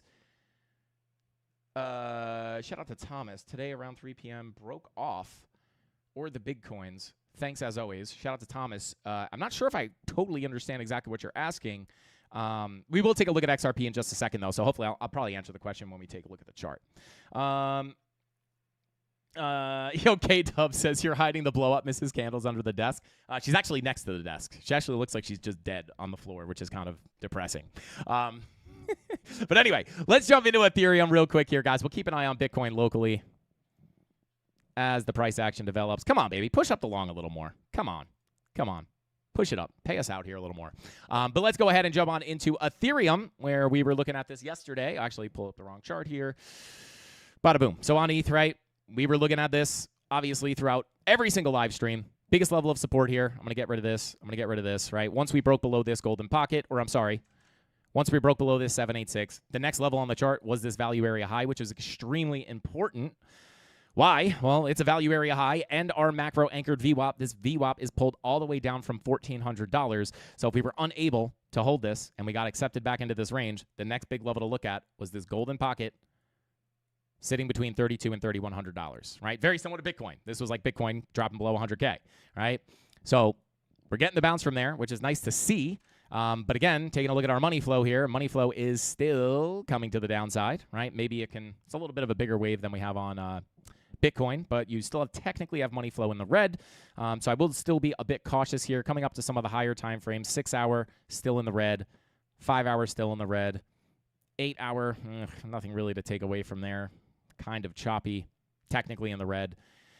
10 hour in the red, 12 and 16 hour in the red, daily in the red and coming out deeper. 2-day money flow very clearly trending to the downside. These higher time frame money flows are what have me concerned about coming up and making new all-time highs, right? It's like not impossible, right? But this 2-day money flow, like, it literally needs to fake out. Like I've been saying on every live stream, I'm like sick of saying the money flow has to fake out. But it's like, even if you were to just view this as, crossing into the red, giving you a bigger trend down, right? It's like, at that point, it's like, yeah, I mean, really got to get out of here, to be quite honest. But money flow, I would still say, is pointing lower until proven otherwise. 3-day money flow coming out as well. But we are holding the $3,100 to $3,200 key level of support, given here free on the live stream as always. And we are approaching key resistance, which is pretty much just going to be this same purple box or blue box right now, purple because it's resistance. So we got to get above here. This is key to get above, right? Sitting at about 35.30, you got to get above the value area high, and you also got to get above that anchored VWAP. Once we get above there, we could talk about potentially getting a bigger push up towards about 37.70 into the POC at about 38.32. So these are going to be the next big targets to the upside if Ethereum, big if, right? But if Ethereum can break out of its value area at this point, right? Because we don't want to get accepted in here. If we can't get out, guys, it's very likely to drop deeper through that profile where our next key level of support sits at about 27.22 at the 786. But if you are able to somehow get back above here, maybe the money flow fakes out, this would be the next key level to look at between 37.78 and 38.40. So that's what to be looking at on Ethereum. Money flow looks very similar to Bitcoin. So that's what I got for you. We are approaching this extremely key level of support. Resistance. 35.30. Got to get above that, right? So there you go. And again, it's just like, it's that money flow, guys. It's like if you ever find yourself getting freaked out, which I can identify many times in the chat, right? People are like, oh my God, we're pumping. And it's just like, you get a little pop to the upside. To keep yourself on the right side of all this stuff, guys, like money flow is the easiest thing, right? It's like, oh my God, we're bouncing, right? But if your money flow is coming out, you just have to identify that as a very likely lackluster bounce for a continuation lower. It's like one of the easiest and most important things that you can look at. Because again, like, could you long this and make money? Yes. I mean, heck, I've longed Bitcoin down here and we're up a bunch, right? But again, the idea here is not massive move up. I'm not waiting for new all-time highs to take profit on this. As a matter of fact, I've already taken profit and moved my stop loss to break even for a guaranteed winning trade. And that has everything to do with money flow, right? Money flow is 100% pointing more towards that. Doesn't mean it's 100% probable. Doesn't mean it's 100% going to happen. But that is going to be the higher probability. And the probability, I would say, is like 80%, right? Like even on the 4-hour money flow that we saw recently, it's like, sure, we get the bounce, right? And people are like, oh my God, we're bouncing. This is bullish, right? And it's like, I mean, sure, the bounce is bullish, right? But money flow is coming out. You have to anticipate the continuation down. And again, 8 out of 10 times, that is going to be the case. Once in a while, you will get the fake out, but that's totally fine, right? If you're going to be right 8 out of 10 times, that's plenty to make money, all right? Especially if you're managing the risk correctly. Shout out to Meltup, said, Frankie with the flow. Frankie, I just break out into a freestyle. It's my hidden talent, guys. I'm actually a crazy freestyle rapper. That's a joke. That's a joke, guys. Shout out to Thomas. Thank you for the super chat, bro. He said, sorry, driving fat-fingered. That message. All good, brother. But we will take a look at XRP. We'll take a look at XRP right now, and then we'll jump into Solana, right? So for XRP, let's go ahead and jump in here. Where are we at? Bada boom, right? So XRP pushing into our key level, right? We took a look at this yesterday. Yeah, not gonna lie, guys. Like, the only thing you need in this world is the Frankie Candles live stream. Totally free of charge. By the way, that stops in 2026, right? Once 2026 starts, these live streams are going to be $100 a pop. I'm just kidding, guys. I'm just kidding. It's a joke. But anyway, right? We looked at this on, again, volume profiles, guys, are going to change your life. I promise you that.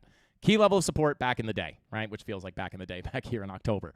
Once we break that level, we're looking down towards our lower profile, right? Why? You have two areas of balance here.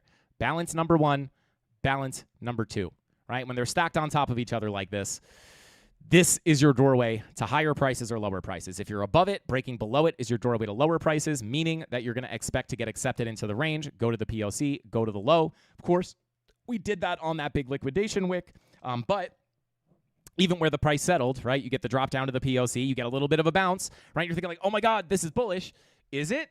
Look at your money flow. Your money flow is continuing into the red. You get a nice drop. You come back up. Money flow is faked out into the red, but faked back out into the green, but you came back into the red, and what happens? You get the continuation down. And if we take a look here at the 4 hour, you can see even when we got this pop to the upside, money flow starts coming out very aggressively. So the idea there, just based off money flow and the volume profile, is to fill the profile in full. And we got drop to the POC, ignore the wick, right? Drop to the POC, bing, bong, bing, bong, bing, bong. Tried to get out, couldn't get out. Money flow comes out, lose the POC. You're looking to go to the low. And then yesterday we bounced off this value area low where we were looking at our next targets to the upside, which we're sitting right here. And we are now tapping into that level right now. Golden pocket, 786 POC. With our money flow, I mean, daily money flow was looking okay yesterday, at least on the daily, right? It wasn't looking like that on many other time frames. But now we're back in the red here on the daily. We've had a significant red money flow wave, so you're hoping that this daily money flow can come back up, but locally it is coming out. Take a look at the 4 hour money flow, trying to round off here again. I'll be honest with you guys. I'm not going to say it's impossible to get above this level. We'll talk about this in a second, but just like on Bitcoin, I look at this 4 hour momentum wave, guys, and I would just love like something like this with a bullish divergence on the 4 hour into the value area low 786, because we did barely front run this. We actually did not technically tap this. So if we were to get another low to be put in here and we get a 4 hour bullish divergence, it might give time for money flow to hang out down here a little bit more. And then on that 4 hour money flow, or on that 4 hour bullish divergence, if that money flow starts coming back up, I would look at that as a better chance for a significant bounce.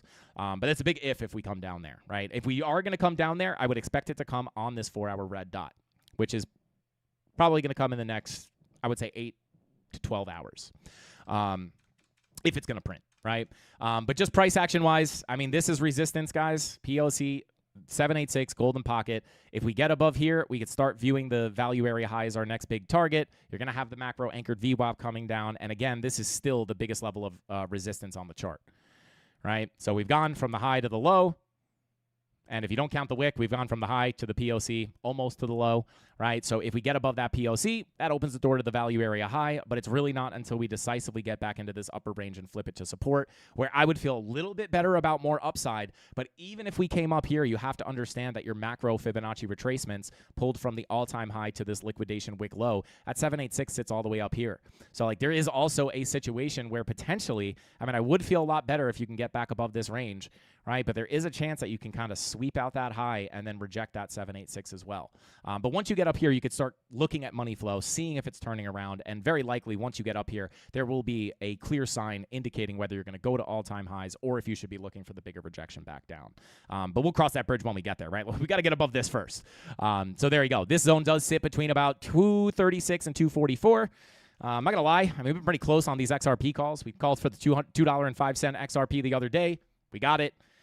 Yesterday, we were looking at this target. We got it, right? So your job right now is to flip above this 786 POC and hold it at about 244. Once you get up there, you could potentially look to push on into that value area high. And then this is the big, big resistance that you want to flip in order to get a bigger move up. So that's what I'll be looking at.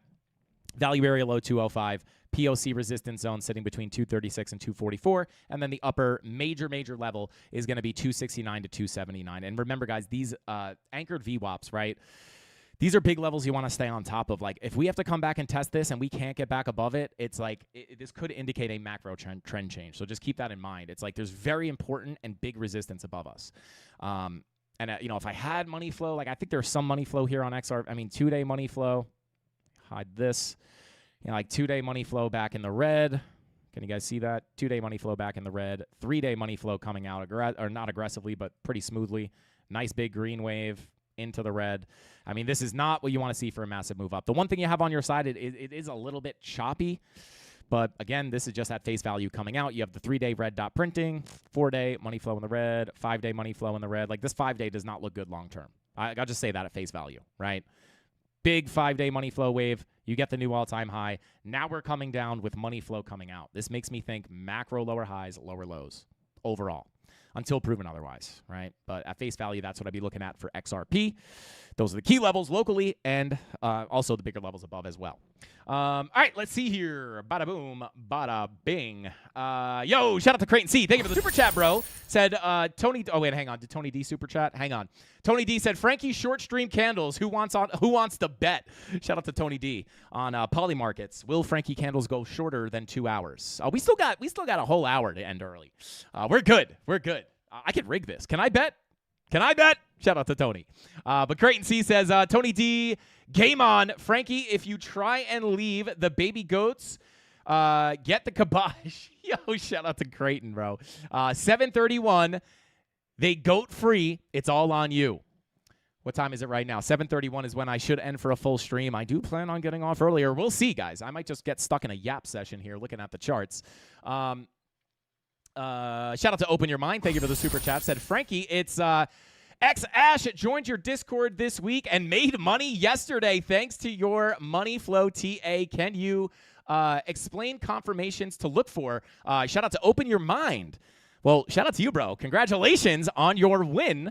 I love that, bro. But yeah, I mean, it's not something I really explain like right this second because there's just like a million different confirmations that you could look for, and they're all based off context, right? Like I might look for an SFP in one case, right? In certain cases, I might be saying, hey, we have a key level down here. If we see an SFP, that is an entry confirmation that I would like to see before looking to enter to the upside, right? Sometimes we're looking for bullish divergences with lower lows on our price action and higher lows on our momentum waves. That's also a low time frame entry confirmation, right? And then sometimes we look at order flow confirmations, which I can't really draw here on TradingView. And sometimes we're looking for multiple confirmations in one. And then you have money flow. You have all this different stuff. But in the Discord, shout out to XAsh, I will oftentimes, if we can front run the confirmations, as long as I can see them, I update you on those on the post in the Discord on the setups. Like I'll usually say like, hey guys, if we get up to this key level, I will be looking for a short position. Now, if I can front run those confirmations, typically I'll say, hey, we have a big wick here that I'll be looking at for an SFP, right? So if we can come up and SFP that, I would love that as a confirmation, right? So you come up, SFP, right? But if we don't have the liquidity up there, I won't be looking for an SFP. So, and that's not, you don't always have the liquidity that you're looking at. Sometimes it'll be a bearish divergence. Sometimes it'll be order flow. And sometimes you just look to tap the level and look for a significant rejection. So it all depends on the trade, right? But there's all different types of entry confirmations. But shout out to XAsh. I recommend watching through the entire YouTube channel, at least the entire beginner series. If not, run through every tutorial on the channel. It's all 100% free. It'll get you all caught up on all those different entry triggers. But it is dependent on a case-to-case basis. So when you see those setups in the Discord, you'll oftentimes see, like, for this one, I'd like to see X, Y, and Z confirmation. And then sometimes it's just too soon to tell. So I'll say, like, you know, we'll have to wait till we get up there to look for the confirmation. So shout out to XAsh. Congrats on your win, brother. And keep an eye out for those confirmations in the Discord. So shout out to Open Your Mind, or shout out to Open Your Mind. And shout out to BTC Bill for gifting the memberships. Let's go, baby. Let's go. Whew. That one throbbed the head a little bit. But shout out to BTC Bill. Thank you for gifting those memberships. Let's go, baby. And a $50 super chat from BTC Bill. Thank you so much, bro. He said, Frankie, thanks for what you do. Shout out to BTC Bill, man. I appreciate that so much. I'm just up here doing what I love, bro. And we're making money in the process. Let's get it. Shout out to Ray. Thank you for the super chat. Said, do you think we hit all-time highs on XRP this year? I mean, if you just want like random speculation, I probably not. Like, here's the thing, right? Like, you got to get going very quickly, right? Like, not only on XRP, but like also Bitcoin, right? So I would say as of right now, I would say once you get back above this key level at about 280-ish, and you can get accepted into this profile, I'm like, this is not the doorway to all-time highs. The doorway to all-time highs is to flip this 786 at 322. Right? So it's like, I wouldn't say there's a super high chance of new all-time highs until we get back above this 786. Then we can look to take out new all-time highs, and it becomes very likely. We're very far away from this at this point. And you have money flow all pointing in the wrong direction. Now, that can change, but it's kind of got to change. We only have we don't have that much time left in 2025. So, you know, I wish I had the answer, but as of right now, based off money flow and all the resistance we have above, I would say the probabilities are not looking super good right now. unless we get above this value area low and money flow all starts flipping back up, maybe we can put a higher probability on it. But yeah, I mean, calling the timing of it is very difficult. It's like a fallacy, if I'm being totally honest, guys. It's like a lot of people who say, like, by the end of this week, and it's funny because, like, a lot of people do it. Like, they'll be like, or, you know, some people will be like, the bear market starts on this day, or the alt season starts on this day. They're never right, right? Like maybe they'll be right one day. But it's just like, it's very hard to call the timing, right? Because things can change, right? Like, if we chop around here for 2 weeks, right, and then like all the money flow fixes itself, and then in 2 weeks the money flow looks really good, those probabilities could become higher, right? But maybe we chop around for 1 week and it all, like, the timing is very, very difficult. I would say as of right now, it's very speculative to say this, but I would say, like, as far as money flow coming out, my anticipation would be that's probably very low probability that we put into all-time highs before the end of the year. But again, these things can change, right? Like, we might come on the chart in 2 weeks and be like, wow, this is actually looking pretty good now, and then those probabilities change. So I wish I had the answer. I just don't. Nobody does, but that's kind of my thought process. Doesn't look very good right now, but if the charts change, right, it might be looking a lot better in 2 weeks from now, and then it's a super high probability. But right now, as things stand on the chart, not looking super hot, if I'm being totally honest. Let's see.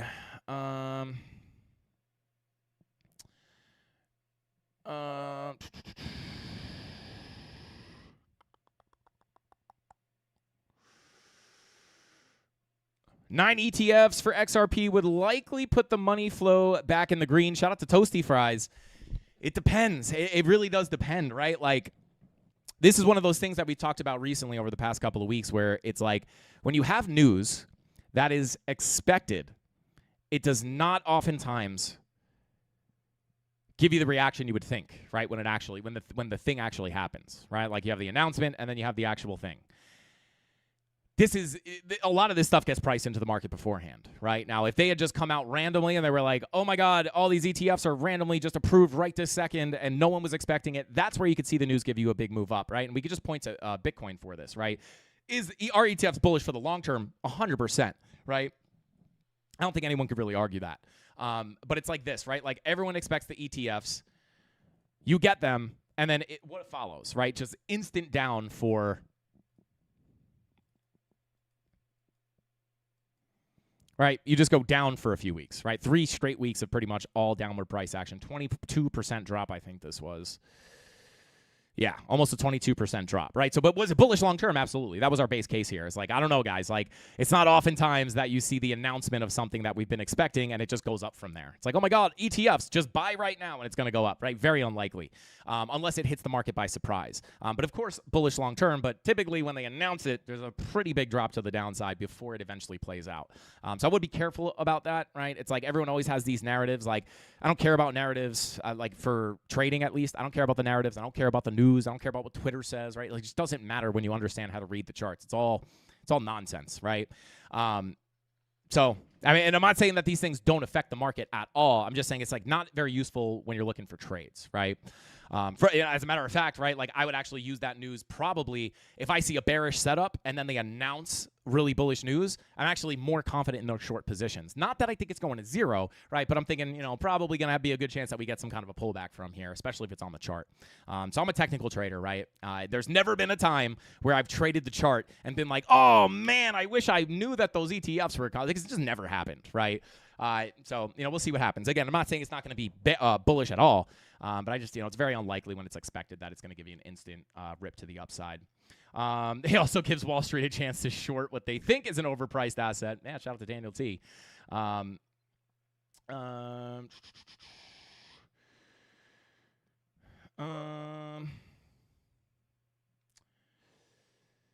Would be way too easy if you could just long good news. Yeah, shout out to Mystic Ruin. That is how you could just that's the easiest way to explain what I just went over, right? Like, if it was as easy as just waiting for the news to tell you that something was going to happen and that's when you buy and price goes up, it would just be too easy, right? And I know this from regular people in my life. They all do this, and they're like, what happened? Like, even back here, I bought in because the ETFs got approved, and, like, now I'm down 20%. Like, crypto's a scam. And I'm just like, dude, you're like, did you really think that you were just going to, like, see it on the news and then buy and it was going to go up, right? Like, don't you think it's a little too easy? And that's why it helps to understand, like, how the market actually moves. It's not just like there's liquidity, right? Like there's all these other things that move the market other than just like news, right? It's not just like, oh, news market go up, news market go down, unless it's totally unpredictable, right? So yeah, anyway, I digress. Let's see. Okay, so let's continue on. We took a look at XRP. We took a look at Ethereum. Let's take a quick look at Solana, or Solonzo, as your mother might call it. All right, so I'll actually pull it over here on the alt template. Bada boom. Bada bing. All right, so yeah, we're still just working within this profile. Got a little bit of a bounce yesterday. And I'm actually going to pull up the other range that we looked at yesterday.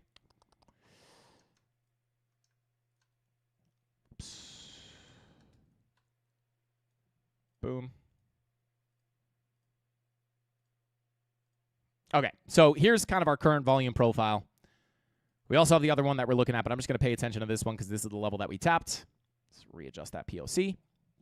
So we've gone deviation above the high, back into the range, almost got the instant tap of this POC on that big liquidation event, right? We come back up. We can't break out of the range. We come back up. We can't break out of the range at this point. Next likely place for price to go, on top of the fact that your daily money flow is coming out, right? This is where a lot of people are thinking like just think about this, right? And I try to break into everybody's head, right? Like if you're a new trader, you're probably thinking like, oh my God, like Solana's pumping.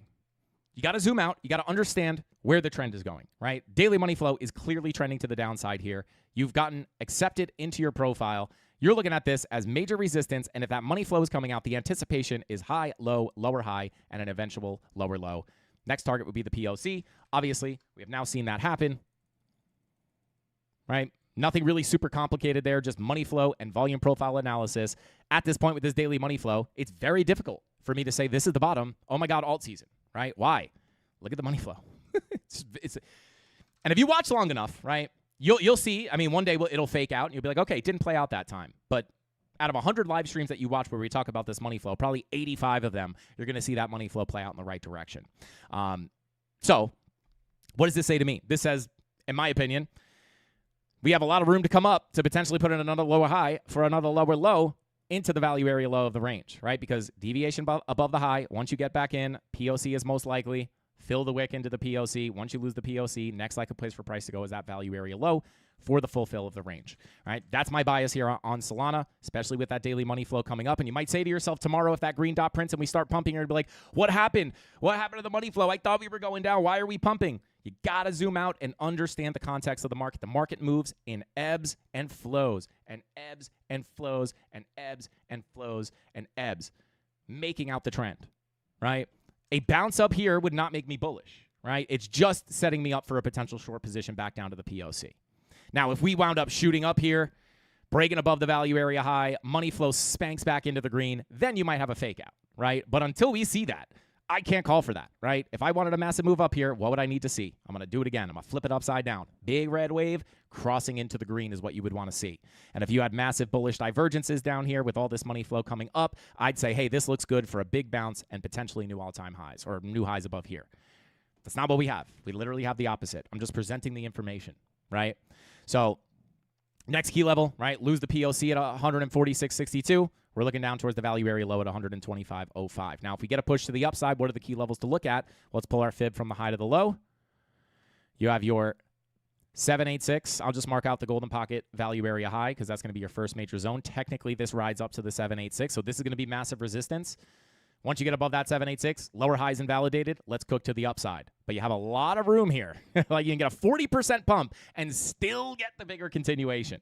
Right? That's why I say you don't want to get like, oh my God, we're pumping, right? Not that you can't long this, right? When you understand how to read the markets and you understand the context of your trades, you could long that sucker up there and make a bunch of money. As long as you know the context of a high probability rejection, you're going to want to be taking profits here and maybe flipping short.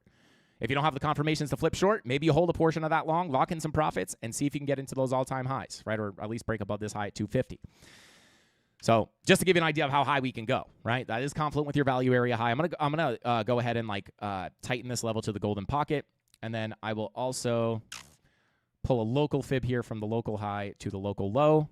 This is another level that I would look at. I'll be honest, may even want to be this one. It's a bit hard, right? Because I don't want to pull up so many levels that, they're all important, right? But I don't want to pull up so many levels that I'm just confusing everybody. So you know what I'll do here? I'm going to pull it like this. You have your local, hyper-local value area low, 786 golden pocket. This sits between 172.73 and 182.02. That's your local retracement, right? I don't know if the lower high is likely to come in here or if you have to go up for the bigger retracement, but this is definitely an important level to watch. You could probably pull that up a little closer to the POC. So I would say between about 186.21 and 172.73. This is going to be like the major levels of resistance to look at. But at the end of the day, it's not really until we start breaking out of this profile and things start flipping around that I would be excited for a bigger move up. Until then, lower highs and lower lows to the value area low are going to be the higher probability. I don't know exactly where it's going to come in, right? I would have to, this is typical. And you might say, well, if you don't know, then how do you even trade that, right? Well, you would set your levels, and then you could just put alerts, right? I could put an alert here, right? And then you could just say, soul short, right? And then once that goes off, right, you come to the chart and you say, all right, cool, we're pushing. Oh, this is why I had this alert set. This is a Fibonacci retracement. Are we getting confirmations here?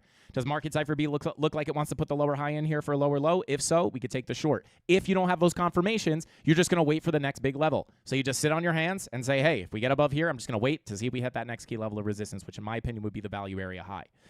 So the intermediary level will be sitting down here, but for the most part, the bigger level is going to be sitting up there. So, as long as we remain below this value area high, right, this could be a choppy move. This could be choppy price action until eventually filling the profile. We've seen it many times. Even within this range, right? Oh, we bounced off the value area low. Oh, my God, we're dumping, right? But you're still within the profile. You get the push to the POC. Oh, my God, we're dumping. We're back below the profile, right? But the volume profile has a high probability of filling just based off the laws of filling the value, right? So this isn't scaring you.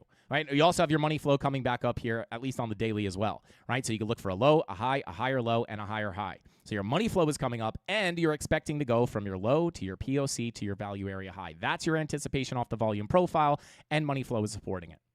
Same thing here. You deviate above the high. This is expensive. You get back into the range. You can't get back out. Money flow is coming out. You're expecting not only the full fill based off your profile, but money flow is supporting you. Same thing here, right? Money flow comes up. You get above the value area low. Now I'm looking towards the POC. Is money flow supporting that? It absolutely is. It is trending to the upside, right? Money flow is coming up. You're going to be anticipating a crossover into the green, which would make you look. You're already off the volume profiles looking for a value area low. Flip it to support. POC is next, right? As long as you stay within the range, value area high is your final target. But look at this road, right? Or look at this journey. Right? It's like you go from the low to the POC. Oh, my God, this is perfect. We're flipping the POC. Let's go to the high. Oh, wait, no, now we're dumping. Now we're dumping. You stay inside the profile, and you still continue up. And your money flow flip-flop there a little bit as well. But you can see you stay inside the range. Still a high probability of filling that volume profile. Right? So what do we have now? You have money flow crossing into the red, and you're at your POC. So you could potentially get another big move all the way up into this value area high and still see that high probability trend continuation to the downside. The volume profile is on your side, and the money flow is agreeing with you. Like 4 examples, right? And that's just why this is my highest probability outcome, right? It could be wrong, right? At the end of the day, and you can even see here, right? Like money flow faked out a little bit here. The market's never going to give you a perfectly clean setup every single time. And this is where market experience comes into play, right? Like at some point, like you just need the market experience to understand and like kind of get your thumb on the pulse of the market, right? Sometimes, but at the end of the day, right? Sometimes you could just do this, right? Go to the POC, and then you might just lose the value area low and continue down, right? Maybe money flow would have stayed in the red. But more often than not, like these volume profiles are going to low, POC, as long as you stay in the range, that value area high is very high probability. So even if we came up to that value area high, that's going to be your final target for the full fill of the range. And money flow is pointed in the right direction, right? And for the move down. So there you go. Let's see.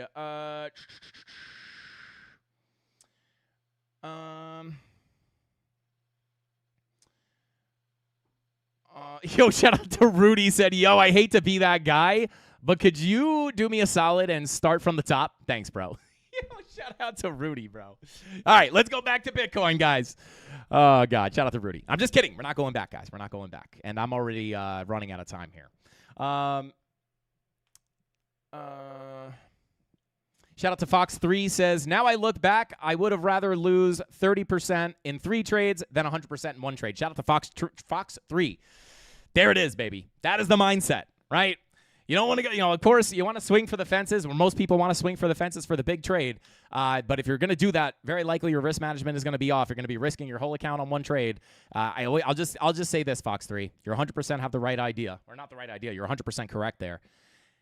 Risking 1 to 3% of your account, I'll just say 1% for easy math. If you have a $1,000 account, put it this way. If you're going to, oh my God, I'm going to take a huge long here. I'm going to risk my whole, I'm going to go, I'm going to make, if I get this to play out, I'll make 10K. I'm going to risk my whole account.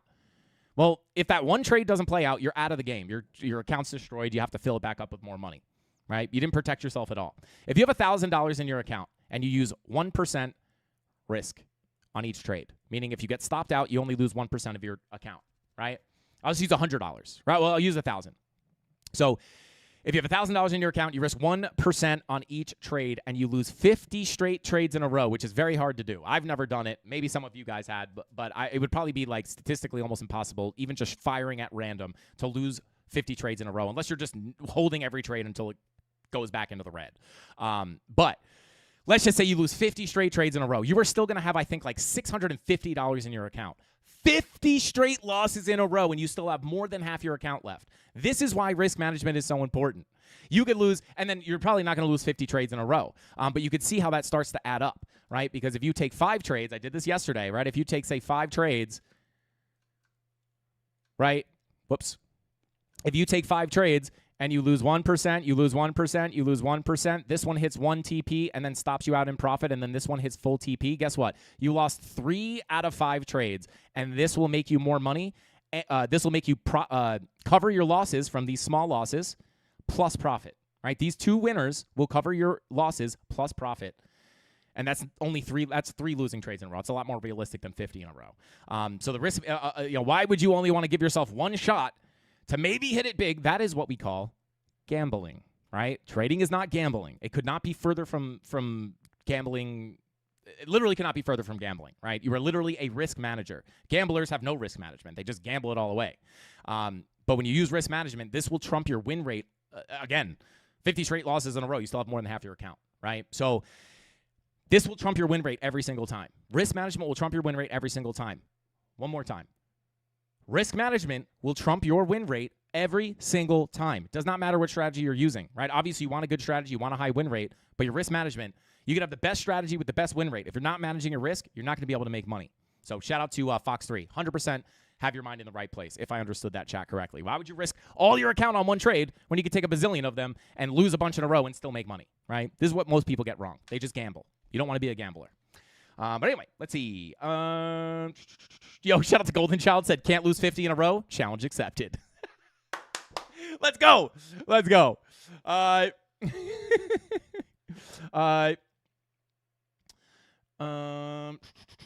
Shout out to Base Bailey. He said, I took $15 profit today, Frankie. I decided to try along last night. Shout out to Base Bailey. Hey, bro, I don't know what size your account is, but for example, if you have a $100 account size and you make $15, and this might not be the case, but if it is, that's 15% on your entire account.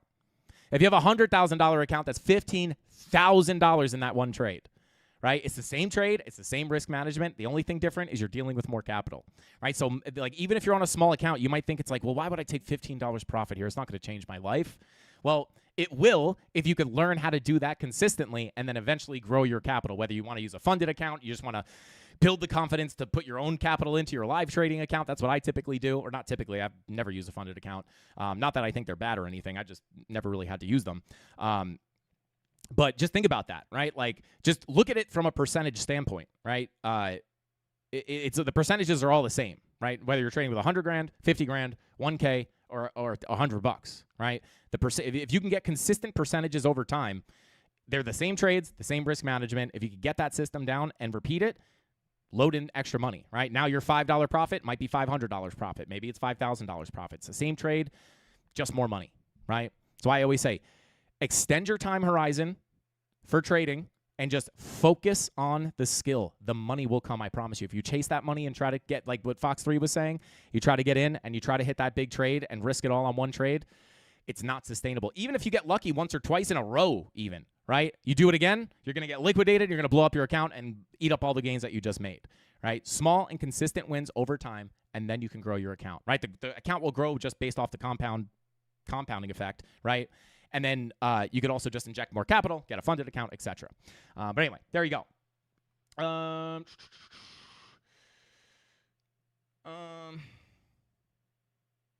Shout out to Mickey, said 3 losses in a row in a day equals day off.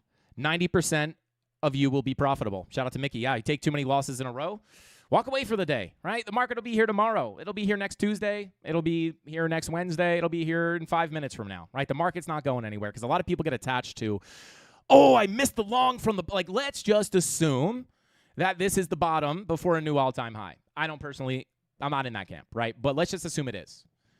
Let's say you didn't take the long down here and you go into new all-time highs. The only thing people focus on is the fact that I missed the dip before 100K. They pay too much attention to the prices, right? All you need is prices to go up and down. You can make money here.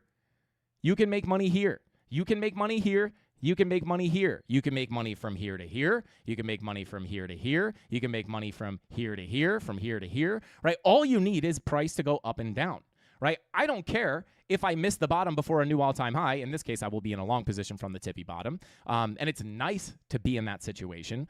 But let's bring up the trade, right?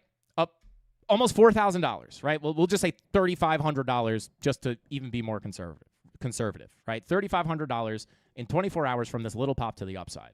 This is why I don't care, right? Because if I missed this move, guess what?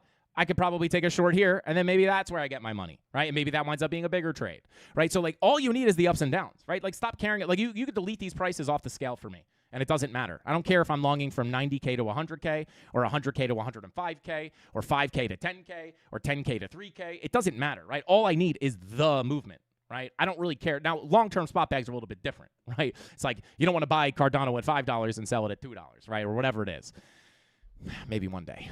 But all you need is the volatility, right? This is why I don't care about bear markets. As a matter of fact, I love bear markets. Why? Because you get the big, fat, red candles. And guess what?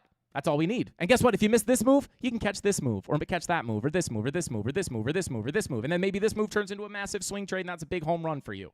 Right? But then you catch a little long here, a little short here, a little long here, a little short here. Maybe you longed here and you held it all the way to the top. But if not, it's okay. Guess what? You could short here to here, long from here to here. It doesn't matter. You just need the lines to go up and down to make money. That's all it is, right? The market is a faucet. The market is a faucet with water coming out. This water never turns off. It used to have a little handle, but they broke the handle off. This just flows. Whether it's going up, down, sideways, left, right, doesn't matter. This faucet's always on. Your job is to get your bucket. Your job is to get your bucket, bring it to the market, find out when the temperature is absolutely perfect, dip your bucket in, grab the money, and jump out. Walk away with your money, and then just wait for the faucet to get the right temperature again. Oh, look, that's the good temperature. Let me try to get in there and scoop some. All right, awesome. Now your bucket is a little bit full. Whoops. Oh, we got another opportunity. Try to get some in. Boom, pull it out. Now your bucket fills up a little more. Now, because your bucket is filling up more, your position size is going up. Oh, look, the water's the right temperature again. Let me grab some more. Boom. But because you have made all this profit and your position sizes are going up, now every time you dip it in, you're going to make profit a little bit more and a little bit more. Now a 1% move gets you $1,000 instead of $100, right? And then the bigger your account gets, the faster that bucket will fill. Oh, whoops. Oh, put it back in. Now I have a huge account. Now I just made a ton of money really fast, right? Hopefully that makes sense, right? Like, but the point is this faucet never turns off. The candles never stop going up and down. They are always moving. It doesn't matter if you're longing from 0 to 10K, from 10K to 15K, or if you're shorting from 5K to 3K, or if you're shorting from 2K to 0, right? Like, you just need the faucet. The faucet's never going to turn off, right? So if the water is cold and I don't want the cold water, why would I just keep trying to force my bucket in there and catch the water that I don't want, aka lose money, right? Because guess what? I can go walk away for a month. When I come back, this faucet's still going to be running, right? That's why you have to be okay sitting on your hands, right? You could sit on your hands for 3 days, no trade, right? If the water's not right, why would you want it, right? Faucet's not going anywhere. They ain't turning the water off. It's going to be there, right? Even in things like a pandemic, right? Like, they don't turn off the water for crypto, right? I guess they can pull the circuit breakers on the stock market. But, this faucet's always going, right? This is why, it's like totally detached from price for me. All I need, Garrett Soloway calls himself a technician. I love that. I'm a technician, right? Like this faucet is always running, and I know how to identify the water that I want, get my money, and run out, and it's never going to stop, right? This is why trading is such freedom, right? It's like it doesn't matter. If I take 2 weeks off, guess what? Market doesn't care. I'm not going to get fired, right? I can just come back and get my money when I want it, right? I don't want to say that like just jump in at any time and make money, right? You got to wait for the setups. But hopefully that makes sense. I think metaphors really help, right? Like this faucet's never going to stop running, right? There's no time where price just never moves, right? Like meaning it just stays at the exact same price and you can't make money. That would be the only time you couldn't make money, but this has literally never happened, right? So there you go. Hopefully that makes sense. Might have just completely confused everybody, but faucets have a lot of maintenance these days. Chop, chop. Yeah, shout out to Lucia. Wait for trades to come to you. Do not chase them. Wait for that right time. Wait for the water to be the right temperature. The other easy way to explain this, guys, is think of it like a mousetrap. This is my philosophy on trading. You trap. You do not hunt. You're not chasing. You're trapping. You want to set the level, right? This is your mousetrap with your little piece of cheese. Right? That's the cheese, right? And then this is your mouse trap, right? Just pretend this is a mouse trap, right? I don't know, it's like a spring here and it traps the mouse. There's your mouse trap, right? This is your key level. Your mouse trap is the key level. More often than not, I like to see multiple levels of confluence, maybe a weekly, a daily, an MPOC, a value area high, something like that. This is a level in the market. Price isn't at this level yet. Price is chopping around over here. Here's my key level. If this is where I want to take the short, if this is my trap, unless you could find a lot of times you can find setups in the local price action, but let's just say I'm not interested in a short trade unless we come up here. I don't care if the market does this, I'm not chasing the short. I don't care if the market does this, I'm not chasing the short, unless I have a legit setup. But let's just assume there is no legit setup. I am waiting and only going to take the trade if I hit my trap and the mouse takes the bait, right? So this is the mouse trap, price is the mouse, right? But what is the mouse taking the bait, right? Let's say this is the mouse. The mouse is creeping around. It's sniffing. Ooh, wow, this is interesting. How do I know if the mouse takes the bait, right? So you set your trap. You wait for price to get into the level. If it doesn't hit the level, if it does this, sometimes I'll take the trade if I think we're going to front run the level. But for the most part, like even if it does this, I'm not chasing it, right? Because if the key level is correct, more likely than not, you're going to come up and tap it anyway, right? So when the mouse comes up there, right, how do we know if it takes the bait? Start sniffing around. It's hitting our key level. This is where your alert goes off. You jump on the charts and you say, all right, is the mouse taking my cheese? How do we know that? Are there entry confirmations? Are you just pushing in through this level with no structure? Or do you have a bearish divergence with an SFP? Again, there's many different confirmations, but that's the mouse taking the bait, is seeing those confirmations. Once we see those confirmations, we're at the key level. We have the confirmations. Maybe there's 2 or 3 of them. Now I have confirmation to take the trade. Now I take it. And more often than not, it plays out. Sometimes you'll have the perfect setup with the perfect confirmations, and price will just stop you out anyway. That is why risk management is so important. I'm not going to run this trade with no stop loss and wreck my entire account. What's going to happen if it goes against me? It's just going to stop me out. And if you're using the 1% risk management rule, I know that I can lose 50 of these trades in a row and still be in the game. So not only does it keep me in the game, but it also puts a lot less emotional dread on that position if I get stopped out. I'm not getting stopped out of that position going, man, oh, God, I got wrecked today. If you're walking around saying you got wrecked today, that has nothing to do with anything except for your own risk management and your own discipline, right? And maybe you're using a trash strategy. I don't know, right? But most strategies are profitable enough that if you're using good risk management, you can extract money out of that market, right? And sometimes you have the perfect setup and it'll stop out. That's why even on high probability trades, I still set my stop loss and I still have a plan if price goes against me, right? There is never a time. It doesn't matter how good you get at TA. It doesn't matter how good you get at trading. You're never going to get into a trade and know 100% certain that it's guaranteed. Like you're never going to see a trade and be like, oh, I got those 3 confirmations. It's impossible to lose this trade. I'm going to put max leverage, my whole account on the trade. I'm going to risk everything and make $1 billion. You're never going. And if you think that, right, you just haven't been humbled enough. There was a time where I thought that too. I thought divergences were just the end all be all when I first learned them, right? And I was like, oh, if I see a divergence, I'm just going to load up. And then I started getting stopped out on divergences. And then I learned that context is super important. If I have a divergence in a massive uptrend with money flow skyrocketing, That bearish divergence, sure, it might give me a push to the downside, but the continuation is probably going to be higher probability to the upside. So I'm not going to want to giga short that just because I have a divergence. There's a lot of things that have to go into it. You have to understand context, all that good stuff, right? But once you understand all this, you could jump in and out of the market, and it sometimes does feel, it's very stressful, right? Trading stressful no matter what. But eventually, when you understand the risk management, it starts to feel a lot easier because you're like, hey, I'm going to throw this, I'm going to give this a chance, and I'll probably make money. And if I don't, I'm only going to lose a small bit, right? And then when I take my next trade, that next profitable trade will cover the losses plus profit, and that's how your P&L will grow over time. Set the traps, do not chase. If you chase the mouse, what is going to happen? It's going to run away for its life, right? And you're never going to catch it, right? You have to coax it in, sniff the cheese. He bit the cheese. I see the divergence with the SFP or whatever the confirmation you're looking for. Maybe you have different confirmations. If you don't see that confirmation, why would you take the trade, right? Because guess what? If you don't have the confirmation, chances are you're probably just going to disrespect that level and continue up. And this gets difficult because if you're waiting for a long time to get to that level, this is where the emotions come in. You're going to be, I've been waiting for a week for this level. I have to take the trade. Well, if you have no confirmations, why do you have to take the trade? Because you were waiting? The market doesn't care that you waited for your position. The market could care less, right?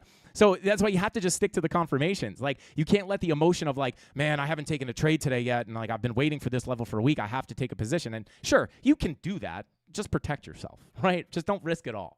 So hopefully that makes sense, right? This is the important stuff that people need to learn about trading. It doesn't matter, like, if people chase the wrong thing. They're looking for the next strategy. They're looking for the next indicator. They're looking for someone to tell them the secret. This is the secret, right? I don't care what strategy any strategy someone puts in the chat right now, I will probably identify that as a profitable enough strategy to make money with good risk management, right? If you're struggling, the chances are it's probably not your strategy.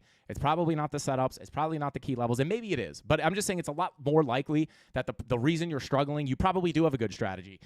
You probably are better at TA than you think you are, right? But the thing that you're struggling with is probably the discipline and the emotions. It's the hardest thing to identify because you have to be self-reflective and you have to be self-accountable. You have to be able to tell yourself, like, you broke your rule. You shouldn't have done that, right? You have to criticize yourself, which a lot of people don't want to do because they have an ego. You have to break the ego. Market doesn't care about your ego. If you were right 5 times in a row, guess what? The market doesn't care. The market's not just going to listen to you because you were right 5 times in a row. That next one might be the one you're wrong on. So there you go. Hopefully that helps you out. I trade by flipping a coin. Shout out to Tyler Durden. I would argue with good enough risk management, you could probably, 50-50 is, I've talked about a lot about the hedge fund that used a strategy that had a 20% win rate, and they made a ton of money. But their key was the risk management, right? So I would say 50-50, probably still good. If you're risking, like, if you're going to win half, lose half, all you have to do is make sure that the losing half, right? There's your winning half, there's your losing half. If you're 50-50 shot, you're going to win half the trades, lose half the trades. You just have to, how do you make that profitable? Well, lose 1% on each one of these trades and make 3% on each one of these trades. You're going to be profitable, right? Why? How could that be possible with a 50-50 win rate?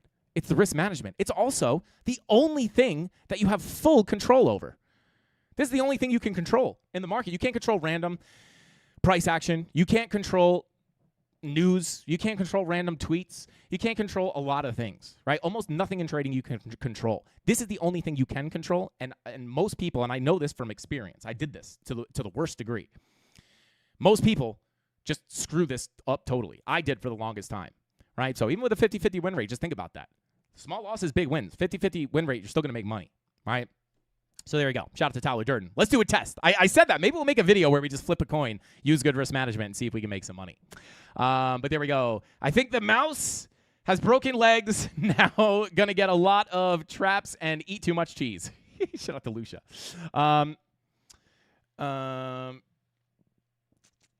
Shout out to Andre, said ICT is just old Trading Edge, but just rebranded with different names. Yes, I agree with that 100%. I agree with that 1,000%. It's like I always say this, right? Like, and this is why I never shove my strategy down people's faces, right? Do the volume profiles goated? Absolutely. I truly believe that. There's a reason I choose to trade volume profiles as like my base strategy. It's because volume profiles are not just random lines on a chart. They're actually based off volume. Any market always seeks fair value, right? They seek efficiency. It's auction market theory, right? Price action always seeks fair value. That's why the volume profiles work so well when you're looking for a volume profile to rotate to a different volume profile, or when you're just looking for rotations through the range. This is why it's so high probability. But I always compare like ICT, right? a lot of times for ICT, I don't really know a lot about ICT. I never traded ICT really. But right. So essentially what they look for is they look for essentially just inefficiencies, right? Like, or a fair value gap, right?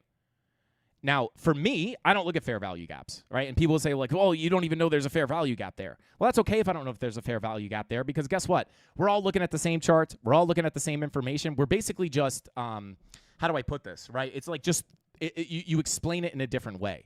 And I've done this explanation a million times. It's like maybe a ICT trader might wait for like a break of structure and then a retracement into a fair value gap, and then that's where they're looking to take their short.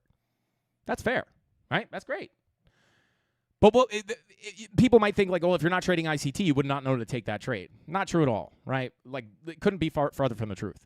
I would 100% be looking for a trade here. It would just be based off of a bearish retest maybe of a value area low in confluence with something like a golden pocket retracement, right? And I'm looking for a retracement into a golden pocket. I have money flow coming out, which is indicating the trend is going to continue down. So I'm looking for a lackluster bounce, a lower high, and a lower low. I'm looking for my short based off Fibonacci, money flow, and value area levels, where an ICT trader might just be looking at a fair value gap. It's the same thing. It's the same exact thing, right? This is why I say don't get caught up in the shiny object syndrome in trading, right? There's buys, sells, liquidity, right? Like that's like how the market. That's like the mechanics of the market, right? It doesn't matter, and it doesn't make ICT better. It doesn't make ICT worse. It's just different, right? Volume profiles click in my head. It works for me. That's why I use them, right? And I could argue, right, that for me, chances are the only reason I would short here, right, and I wouldn't be in a short from much higher is if I missed the short at the value area high. But more often than not, right, an ICT trader might wait for a break of structure and then a retest of a fair value gap before taking the trade. I might already be holding the trade from the top. You guys will notice a lot of my trades are held from tops and bottoms, right, not off retracements. I hold trades from retracements as well, don't get me wrong. But a lot of times I'm short from the top or long from the bottom. This is really based off the volume profiles. If I'm looking for a short from the value area high to the value area low, I might not even know at the time that I take this trade that this is going to come lower. I might just be looking at it to go from the high to the low. But then once I get to that low, if the money flow is coming out and I think we're going to get a breakdown, retest, and a continuation down, I'll just hold my short from higher. So you could argue, right, I'm going to play devil's advocate against myself in a second. I would argue I'm probably going to be short much higher than the ICT trader because I'm short at the high, they're short after the break in the retest. But there is a benefit to waiting for the break in the retest because you could say this is a safer trade to make because you've already broken structure and now you're starting to change the trend. The beautiful thing here is a lot of times if I'm taking the short at the value area high, we can already identify that money flow is coming out, indicating the trend will continue down, right? So you could argue this is a safer entry because you've already broken structure. I would argue I get a better entry at the value area high. Maybe it's a little more risky, maybe. But if money flow is coming out, but it doesn't make one better than the other. They're both the same thing. This is a fair value gap for them. It's a value area low golden pocket confluence with money flow coming out for me. Whatever one works for you is good, right? At the end of the day, it doesn't matter which one you're using. They're both useless without any risk management or psychological discipline. Fact of the matter. That's the secret to trading, guys, is that you need to learn the skill over time. It doesn't happen overnight. And you have to manage the risk. That's the secret, right? The secret is don't gamble. There's no secret strategy. Right? People are like, hey, man, I see you trade volume profiles, but have you ever heard of ICT? Now you're really going to make good money. It's all the same stuff. It's all the same stuff. It doesn't matter how good your strategy is. You have bad risk management. That's the important thing. So there you go. And again, strategy and TA is important, right? You still have to be good at that stuff. But chances are 90% of the time, you're probably good enough at TA. You probably have a fine strategy. The reason you're losing is probably your management, not your strategy. So there you go. This is turning into a masterclass, guys.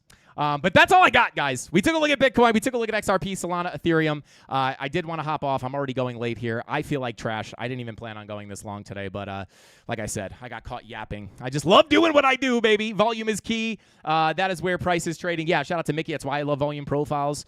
It's also why I love the order flow as well, right? I just closed ExoChart, so I'm not going to load it back up. But when you look at the order flow, right, this actually shows you what the buyers and sellers are doing at each individual price. It allows you to look inside of the candle to see what the buyers and sellers are doing. That's what moves price, right? So it's like, it's not that I, obviously use volume profiles. I use Fibonacci. I use support resistance. I use money flow. But at the end of the day, right, it's like this is people buying and selling and liquidity, right? And preset orders, right? That's what moves the market at the end of the day. That's the mechanics of the market. So it doesn't matter, right? People will make up something and be like, oh, this is a special shape. it's just a way to describe what the price is doing, right? Like a bull pennant or a head and shoulders is just a way to describe price action. The market doesn't know it's in a head and shoulders. I'm not saying it's useless to look at, but it's you want to look at that alongside other things, right? Things that actually move the market. So there you go. Shout out to Wonton Wisdom says, bottom in, guys. All right, let's go. Send it. We're long, baby. We're ready. Send this up. But yeah, if you guys just tuned in, scrub back to the beginning of the stream. I kind of just yapped there.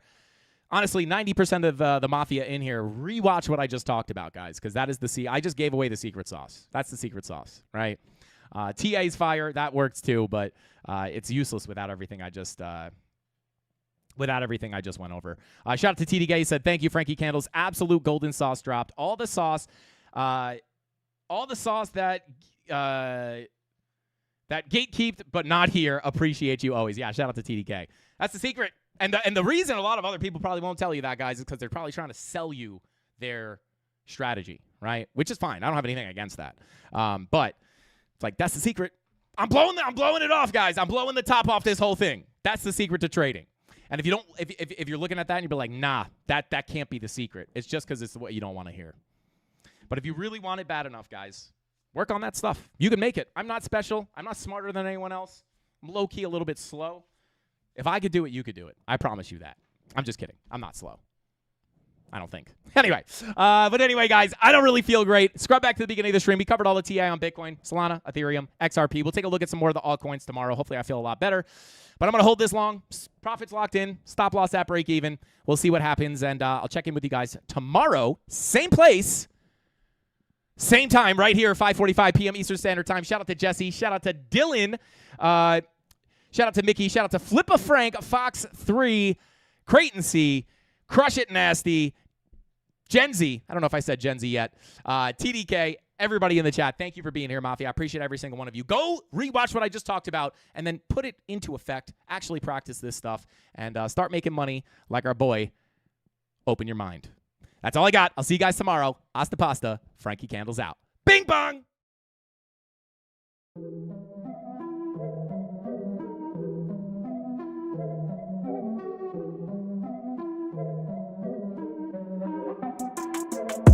Here we go, at the top of the class on a roll, and it's time to run it up, yeah you know.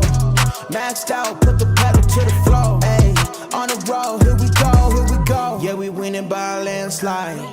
Never see me coming on my landmine. Yeah, I ain't taking orders in command like, yeah, you about to see me on demand like, you know on demand.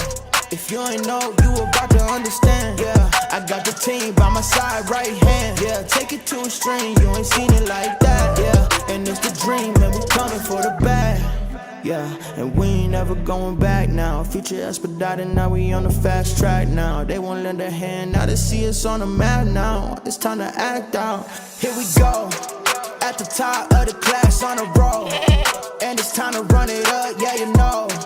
Maxed out, put the pedal to the floor, ayy, on the road, here we go, yeah, at the top of the class on a roll, ayy, and it's time to run it up, yeah you know, yeah, maxed out, put the pedal to the floor, yeah, on the road, here we go, here we go.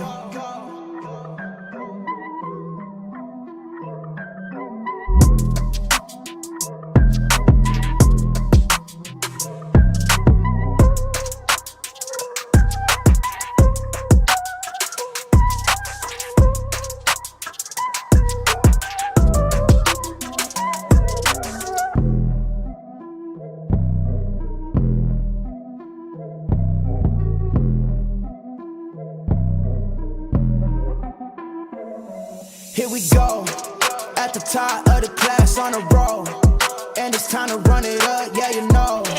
Maxed out, put the